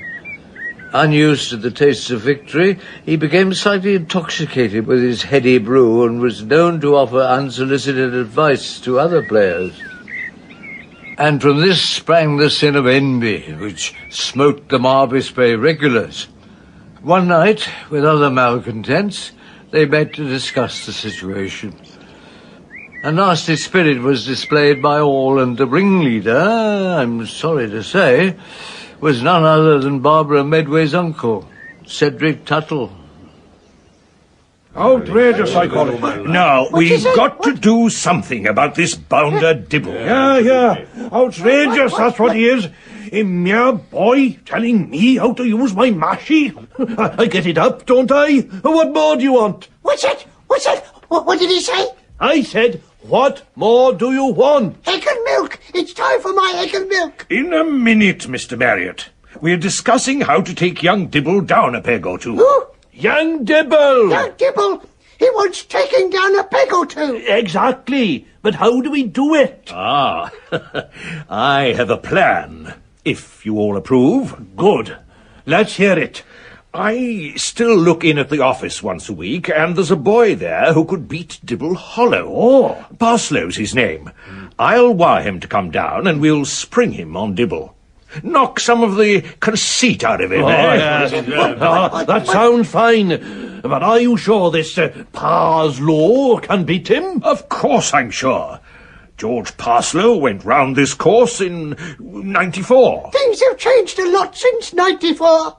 None of these motor cars in those days tearing round the place. They were better days. Oh, could someone fetch Mr. Marriott's egg and milk? I'll get Parslow down at once, shall I?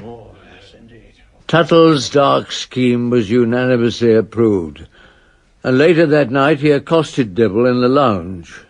Ah, Dibble. Just the man I want to see. Dibble, I've a young friend coming down here who's trying to pick up golf. A chap called Parslow. I wondered if you'd give him a game. He's just a novice, you know. Oh, by all means. Glad to encourage a beginner. He might learn something watching you. Oh, I'm sure he will. I won the Marvis Bay Cup, you know. So you did. Good. Friday morning, suit you? Mm-hmm. Dibble was buoyant that night, for Barbara Medway was arriving the next day. As his head sank back on his pillow, he eyed the cup on his bedside table, reviewed a week of unbroken success, and vowed that tomorrow he'd propose to the girl he loved. All seemed well next morning, too, as he set out for his early swim, but, alas, his path crossed the golf course. And here, as always, Nemesis skulked, this time in the shape of a ball which hummed past his ear and thudded into the turf. Relief at his narrow escape mingled with admiration. The ball must have flown 180 yards from the tee, a drive beyond his wildest dreams. And then came a third emotion, terror. No one in Marvis Bay could have done that. It must be a visitor. And his fears were confirmed moments later when a tall, athletic young man approached. I say, sorry about that, didn't see you. Yeah, it's all right. I'm afraid I was taking a shortcut. I say, do you always drive like that? No, not at all. Usually manage a much better distance, but I'm a bit off form just now. That's why I'm practicing. Practicing for anything special? Then one shot to the green, I think. Yes, I've got a match tomorrow with some local champion, chap called Dibble. Do you know him? Yes, it's me. Oh, well, may the best man win, eh? And that, of course, was precisely what Dibble feared, as he tottered off for his bathe, which he didn't enjoy. The sea, yesterday so cool and bracing, was now cold and hostile. The gentle breeze had become a cold wind. A passing crab sneered at him. In short, Dibble's inferiority complex, which had seemed cured, was now back again, doing business at the old stand. His eagerly awaited meeting with Barbara was now a dismal affair. The girl, inspired by his letters, arrived bubbling with excitement, expecting an immediate proposal. Indeed, her only worry was that he'd create embarrassment by going down on one knee at the station. And picture her dismay then, when he greeted her curtly with a twisted smile and hurried her to his car. And in spite of her best endeavours, the drive to Tuttle's house was a cheerless one. I got your letters, Ferdy. Oh, yes. Thought you would. It seems you've been doing wonders. Not really. Flukes, mostly. Isn't the sunshine lovely? They say it'll rain later. How's my Uncle Cedric? All right. He's got a friend staying. A young chap named Parslow. George Parslow's here? How jolly. Oh. Do you know him? Yes, he's an awfully good sport. Why, there he is, outside Uncle's house. When the car drew up, it was Parslow who opened the door, and he and Barbara greeted each other warmly. That night, Parslow dined at Tuttle's house with the man and his niece. Dibble toyed with a lonely fish pie at the hotel. Then he retired to his room, where he had the misfortune to glance through the window. In the distance, Barbara and Parslow could be seen strolling on the beach. Gloomily, Dibble practised putting into his tooth-glass for a while, and then, going to bed, fell at last into a troubled sleep. But what of poor Barbara Medway? Her social evening had deadened her initial pain at Dibble's coolness, but when she awoke late next morning, her heart was heavy. She couldn't know that Dibble's remoteness was caused by rampant cold feet. She feared he'd met another girl, as tends to happen in these seaside places. Her mood was not improved by finding the house and its environs deserted. The locals were on the links, Cedric Tuttle having arranged an audience to watch Dibble's humiliation. Barbara crossed to the hotel and was surprised to find that, too, almost deserted. Only Bransby Marriott lurked in the lounge, his ear trumpet in one hand and his morning egg and milk in the other. Barbara approached him. Good morning. Eh?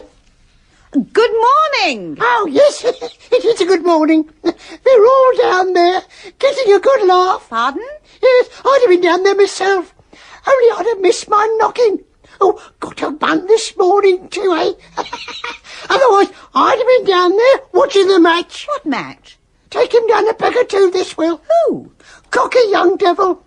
I said he was cocky from the first, that Dibble. Ferdinand Dibble? Saw it in his eye. But they wouldn't listen.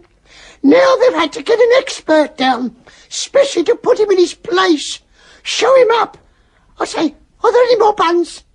But Barbara Medway had gone. On winged feet she sped to the links, uncertain what to do, but determined to do something. Now she understood Dibble's coolness. In a flash she divined his mental torment. He must have sensed he'd been lured into a trap. The match, of course, was now well advanced, and Barbara made for the 17th, where she could hear voices. She saw a caddy replace the pin, while Dibble and Parslow strode off towards the 18th. The spectators followed, with Cedric Tuttle trailing behind. He didn't seem altogether happy. Uncle Cedric? Ah, Babs, you're up. Of course I'm up. Why didn't you tell me about this match? I thought you'd be better off sleeping. This looked like being a one-sided affair. And is it? Actually, no. They're level, with one hole to play. Level? But George Parslow's brilliant. Usually. But today, he's all at sea on the greens. Really? Yes, and frankly, he's putting like a sheep with the botts. Whereas your man Dibble's playing the game of his life. Now why, you ask, was Dibble playing so well, since the last we heard he was deep in the slough of despond? Well, it appears that total depression actually improved his game. His spirits were now even lower than they'd been at home, and this somehow anaesthetized him. His stance, normally stiff, was now relaxed and easy, and his head, which usually twitched nervously, was now calm and resigned. And so, to the 18th hole. The victor here would win the match. Dibble played first, but not well. His drive was weak. It took the ball less than halfway down the fairway. Another of Parslow's big drives would put Dibble out of it. Parslow teed up his ball with a confident air. He snuggled the driver in his hands and took a practice swing. And then he bent to his task. Now, 150 yards perhaps, wind coming from the left, and off we go. I wonder why they're called tees. Yeah. Oh, I'm so sorry, George. Did I put you off? A little, perhaps. I certainly hadn't intended to put my ball behind that bramble bush. What rotten luck. Can you get out of there? Given limitless time, an endless number of strokes, possibly. On the whole, I think it's simpler to concede. Your hole and match, Dibble. It was a famous victory, but Dibble's mind was still in turmoil. His newfound prowess gave him the self-esteem to speak up, but at what end? He couldn't shake off the memory of Barbara's moonlit walk with Parslow. And it was to the beach that he now repaired, to sit on a rock and search his soul. And there Barbara found him. Congratulations, Ferdy. You really are a champion now. Thanks. Sorry about Parslow. You must be disappointed for him. Oh, he'll get over it. He's good at everything. Tennis is really his game. No. Know him well, do you? See a lot of him? Quite a lot. He's engaged to my best friend. But engaged? To someone else? Well, he couldn't be engaged to himself, could he? They're getting married next month. Gosh! Well then, look here, what I mean is, what about you marrying me then? Of course I will, you goof!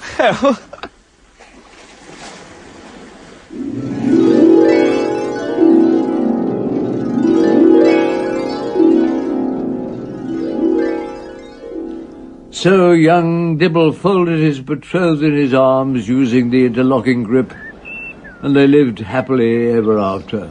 Yes, but the thing is, I've missed my start. Well, never mind, old chap. Play this afternoon when the dew's off the grass. Tell me, did you ever read The Ancient Mariner? Many years ago. Why do you ask? Oh, I don't know. It just occurred to me.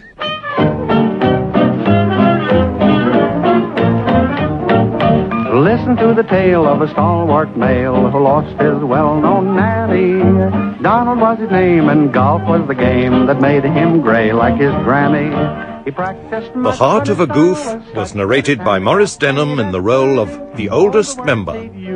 Dibble was played by Michael Fenton Stevens, Craig and Marriott by Alan Thompson, Tuttle by John Graham, Parslow by John Glover, and Barbara by Helen Atkinson Wood. The Oldest Member, written by PG Wodehouse, is adapted and produced by Edward Taylor. Gosh, I sunk her. I get no fun in the air and sun, but down in the traps I labor. I swear then to weep where the sand is deep till I want to murder my neighbor. Next week we have the last story in the series, The Letter of the Law. The Oldest Member.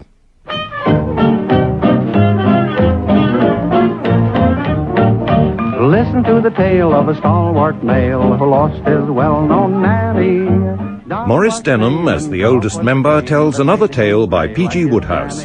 Today, The Letter of the Law. Such that his handicap stayed at 30. All the words he'd use when the ball he'd bruise were nothing else than dirty.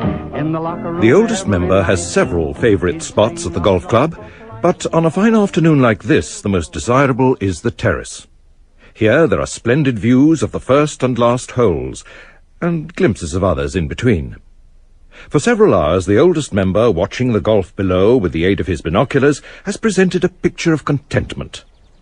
But as we join him, his calm is briefly disturbed. Ah, there you are. Sit down, sit down. Let me pour you a little Chablis. I rather need a spot myself, as a matter of fact. Uncouth scene on the 10th just now. Distressing to watch. That's better. Yes, it's a nasty incident.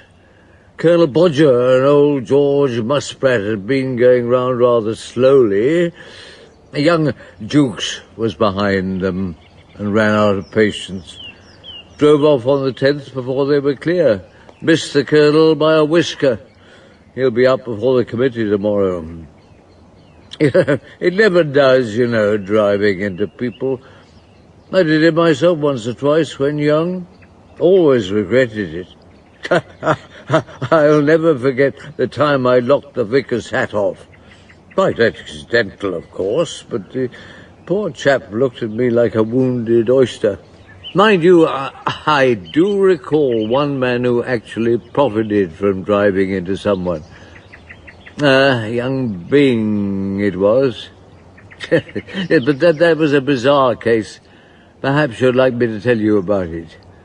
Yes, have a little more wine by all means. Now, Bing, Bing, Bing, Bing. Wilmot Bing. Yes, it's all coming back to me. Wilmot Bing was an engaging young chap and a first-rate golfer, but with one big flaw. He was impatient. If an opponent dawdled over his shot, Bing was prone to tuneless whistling, which pleased neither musicians nor fellow golfers. and he'd been spoken to several times for driving off the tee before the green was clear. Bing and I often lunched together here in the clubhouse, and he was normally a most amiable companion, but one day he seemed troubled and listless, and when he refused a capital steak and kidney pudding, I knew something was seriously wrong. Wilmot, my boy, you're not yourself. You'd better tell me what's troubling you. Oh, well, I can't hide it, I suppose. Fact is, I'm in love. Oh, that's no reason to decline steak and kidney pudding. Indeed, this is a time when you need extra energy. There's no point. It isn't going to work. Well, why not? Who is the object of your affections? Gwendolen Poskett. Ah, an excellent choice. She's a delightful girl. Her father was at university with me, you know. Really? A good sportsman. Got his blue for throwing the hammer. I put him up for this club, as a matter of fact. Is that so? But why the despair? Does Miss Poskett scorn your suit? On the contrary, she's all in favour of it. She returned your love? Absolutely. In spades. Well, and where is the problem? The problem is, her father will never consent to our marriage. And it's no use saying why not elope, because Gwendolen won't. She's made it plain that when she gets hitched, it has to be the full works. She wants a big church wedding with heavy choral artillery, the bishop earning his money, pictures in the Tatler and all that rot. Some girls like that sort of thing. I've no objection. It's just that her father would never accept me as co-star. Why ever not? Haven't you heard? Joe Poskett has it in for me. In for you? Why?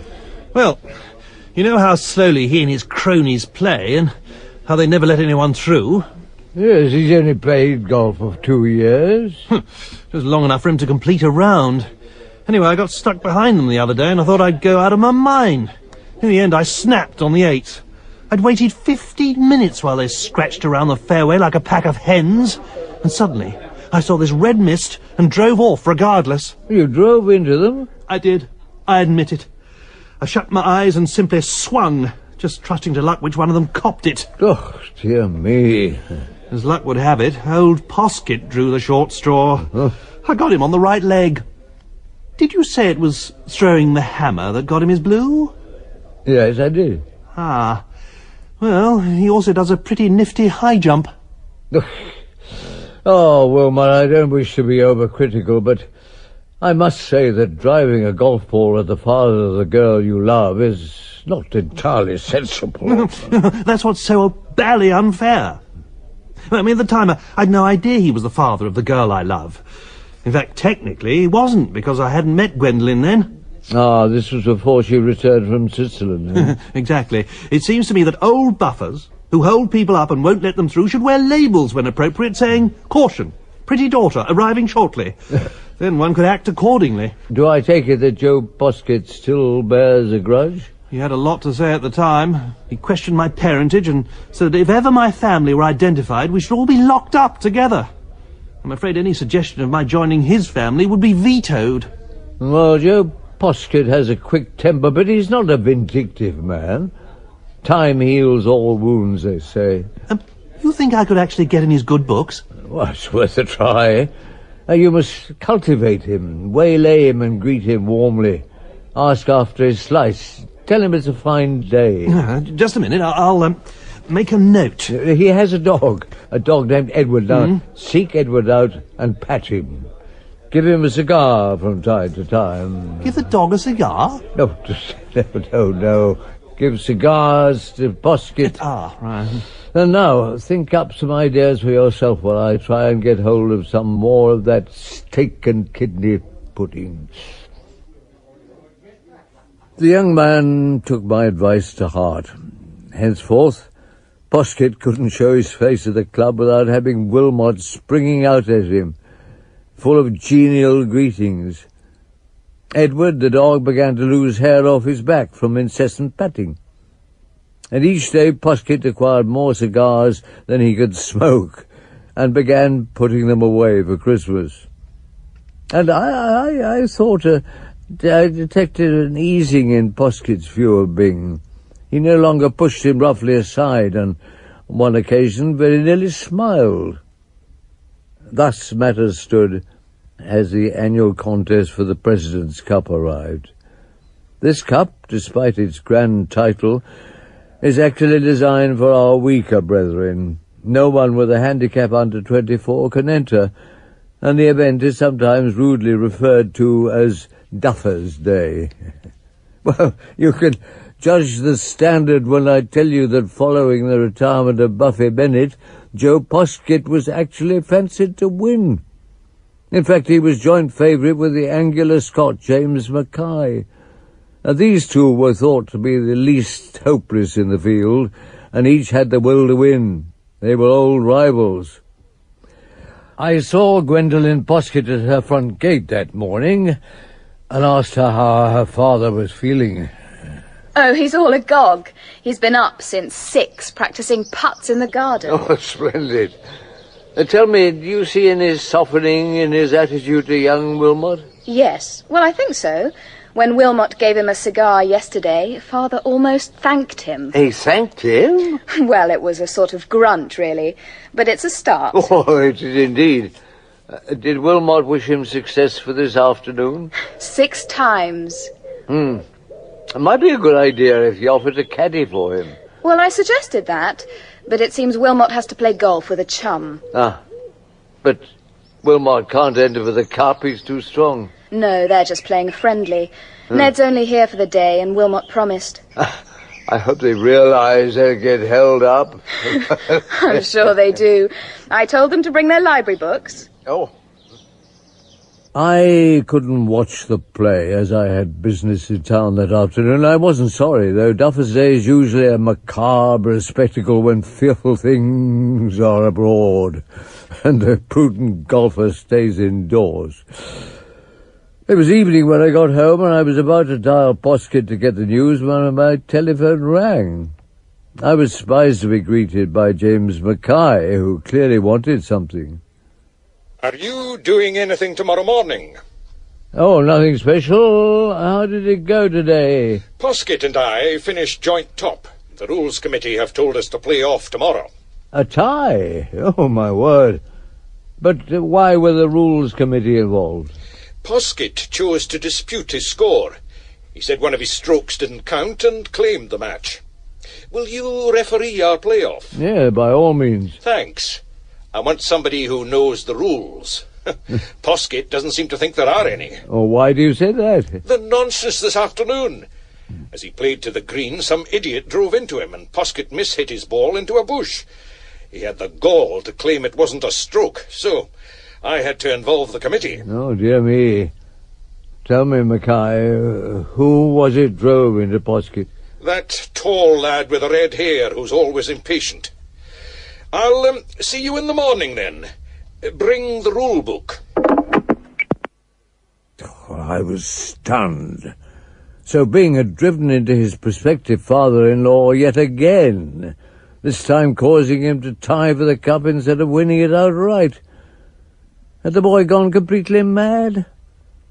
Perhaps a lack of steak and kidney pudding had left his brain short of essential protein. I hurried round to Byng's house and banged on the door. When he opened it, his face was flushed and his eyes wild. Wilmot! Wilmot, how could you do such things for the second time? When you're assailed by this fiendish desire to drive into people, why do you give in to it? Well, why don't you fight this irrational urge? It was not an irrational urge. When I tickled up old Poskett this afternoon, I did so calmly and deliberately, seeing that I had nothing to lose. Nothing to lose? Not a thing. Gwendolen broke off our engagement this morning. What? It's true. We were walking in the woods before lunch. It was such a glorious day, I got a bit carried away. I told her I loved her as no one had ever loved before. And she said I couldn't possibly love her as much as she loved me, and then I said I loved her even more than she loved me, and she said that was nonsense, because she loved me more than anyone ever loved anyone. I said, how could she? If she said what I said was nonsense. Oh, it's never wise to pursue these debates on an empty stomach. Well, the upshot was, 5 minutes later she called me an obstinate ass and said she wouldn't marry me for all the tea in China. Thank heavens I had golf today to take my mind off things. And then, just as Ned and I were going nicely, there were Poskett and his chum holding us up at the 12th. In the circumstances, there seemed no need to restrain myself. I must say I felt a lot better for letting him have it in the seat of his pants. It was rather a neat spoon shot. Oh, a sad day indeed. I suppose I'd better answer that. Why don't you come inside? No, thanks. I need fresh air. I paced up and down Bing's front garden, which was small and unkempt like his intellect. To undo weeks of kowtowing and the gift of 100 cigars just on the strength of a lover's tiff struck me as folly of the highest order. The worst was to come. Moments later, Bing emerged from the house with a look of despair. His manner was that of a man who'd bought a chute with 2 pairs of trousers and burned a hole in the jacket. Have you got any cyanide? Cyanide? Or arsenic would do. That was Gwendolen. What? She says she's sorry, and it's all on again as far as she's concerned. She wants the big wedding as soon as poss. And you, poor fish, have just made a mortal enemy of her father. I know. Is there any hope for me? Well, there's always hope, my boy.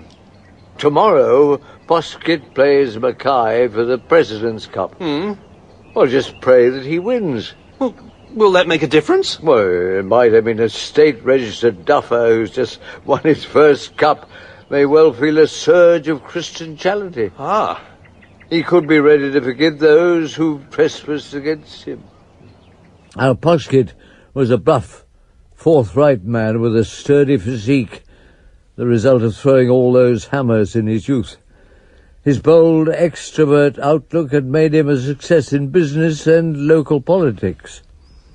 Mackay, in contrast, was a dark, subtle, sinister fellow. He was a retired solicitor, and it was rumoured that people who asked him the time received a bill for temporal advice. The men's characters were reflected in their play. Poskett shut his eyes, clenched his teeth, and struck a mighty blow in the general direction of the ball. Mackay's game was cautious, cramped, and pedantic. Before hitting the ball, he eyed it endlessly, studying it from every angle, as if it were a tricky point of law. Mackay's most potent weapon was the rule book. He knew every way in which an opponent could forfeit a hole from slow play to dropping his club. At the start of their match was typical. I spun a half-a-crown and Poskett called correctly. Mackay then picked up the coin and examined it closely on both sides before grudgingly allowing Poskett to play first. I just managed to retrieve the half-a-crown as it headed for Mackay's pocket.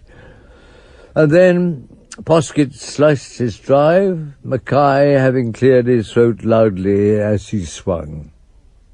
The mutual hostility was quiet and restrained until the 9th. Here, Poskett connected cleanly with the ball for once, and his colossal drive landed just 50 yards from the pin.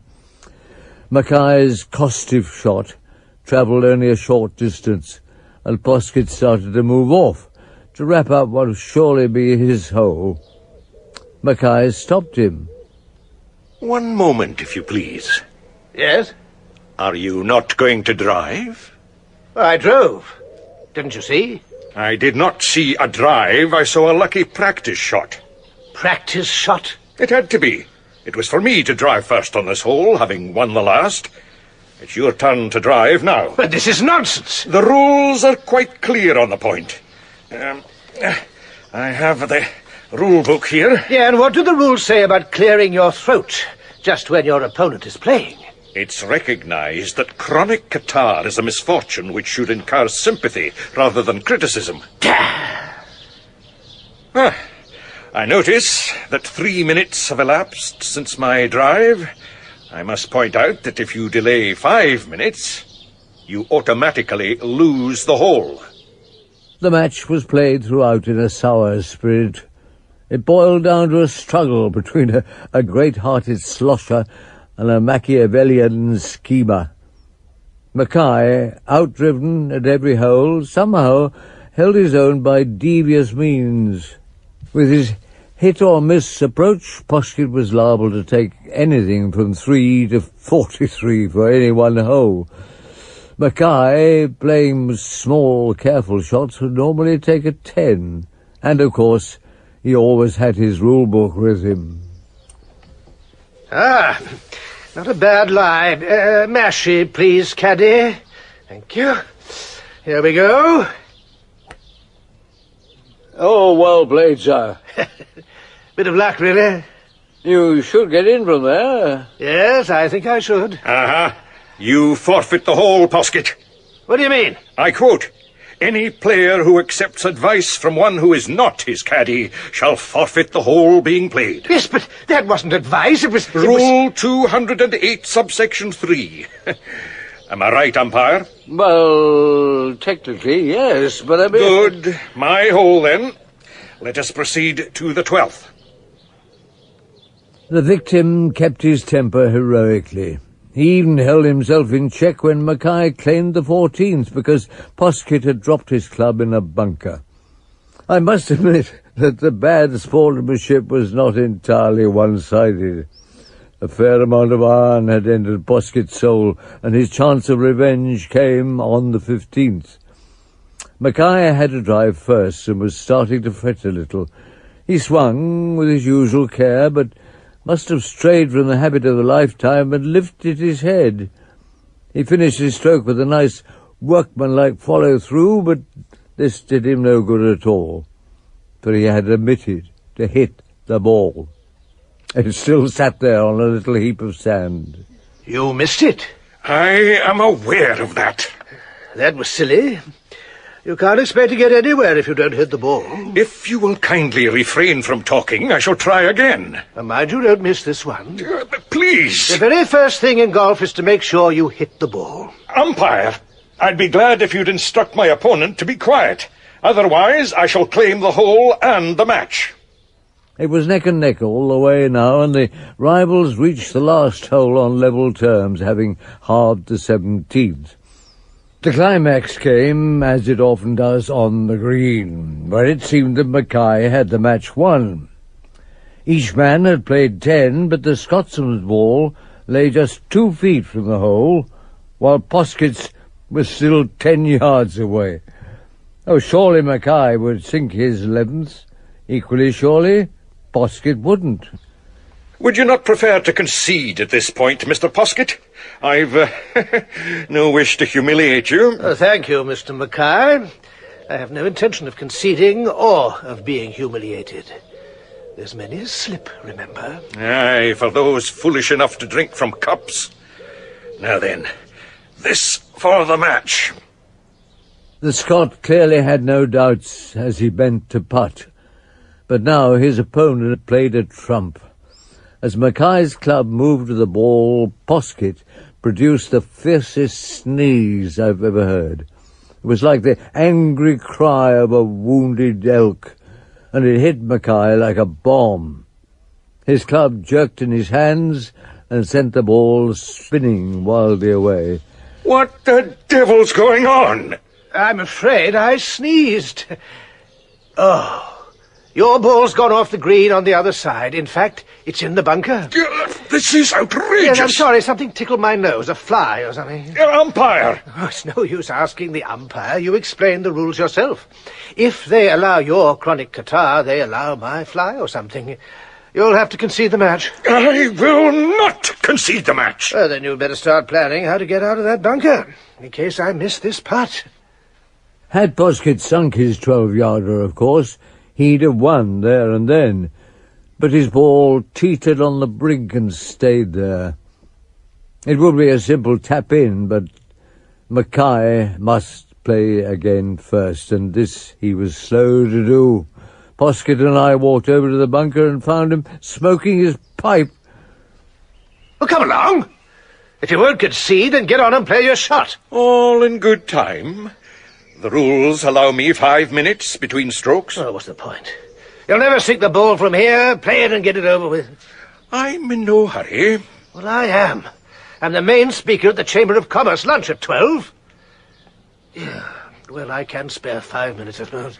You'll need to spare more than that. If I miss my shot, I'm allowed another 5 minutes before I try again. But damn it, man, I've got to get to that lunch. So, it's best if you concede. Then you'll be free to go to your dinner. It's not for me to concede. My ball's just an inch from the hole. And you can't put it down till I've played. I should warn you, I may keep missing and taking 5-minute breaks for quite some time. Oh, this is preposterous. Umpire, can he get away with it? I studied my rule book and could find no flaw in Mackay's case.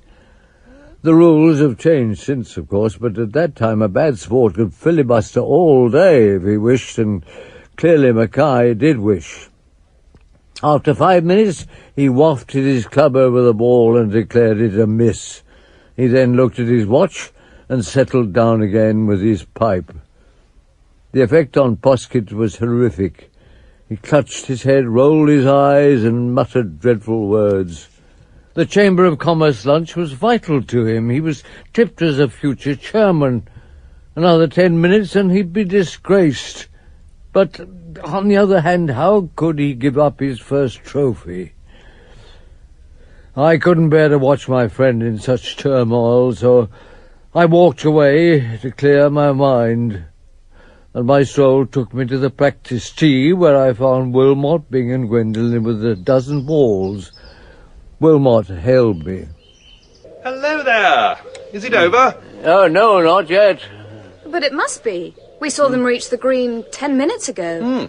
Well, your father has an easy tap-in to win the match, but Mackay won't take his turn, so he can't play. But Daddy's got this big lunch today. It means a lot to him. Well, Mackay knows that, so that's why he's doing it. Mackay's a bad egg. And what's worse, he's a bad Scotch egg. He needs to be taught a lesson. Yes, but what can one do? He's within the rules. I'll show you what one can do. Hand me that iron, please, Gwendolen. And one of the balls. Here you are. Wilmot Bing strode to a corner of the tee from which Mackay could be seen in his bunker. The man was languidly addressing his ball for the outdeed time, while Poskett stood fuming and tearing his hair. Wilmot put his ball down and took careful aim. Then he swung hard, and a low, raking shot screamed through the air and took Mackay on the left leg. Good shot, Wilmot! Not bad, was it? I say, you'll have to disqualify that bird. He's dropped his club in the bunker.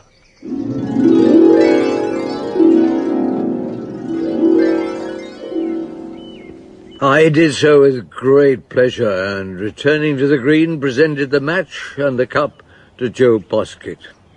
The latter's joy and gratitude knew no bounds, and he readily agreed to a splendid full-scale 24-carat church wedding, which was fully covered by the Tatler. So you see, once in a while it can pay to drive into someone. But don't try it on Colonel Bodger. Young Juice has just come in with a black eye. Oh, the dirty little Bill went rolling down the hill and rolled right into a bunker. From there to the green I took 13, and then by gosh I sunk her. The Letter of the Law was narrated by Maurice Denham in the role of the oldest member. Wilmot Bing was played by John Glover, Gwendolen by Laura McFall, Poskett by Nigel Anthony, and Mackay by John Graham. The oldest member, written by PG Wodehouse, is adapted and produced by Edward Taylor. He never had such form, then up came a storm he was never able to finish. He had a slice that was far from nice, from him it never parted. Once he hit a shot, believe it or not.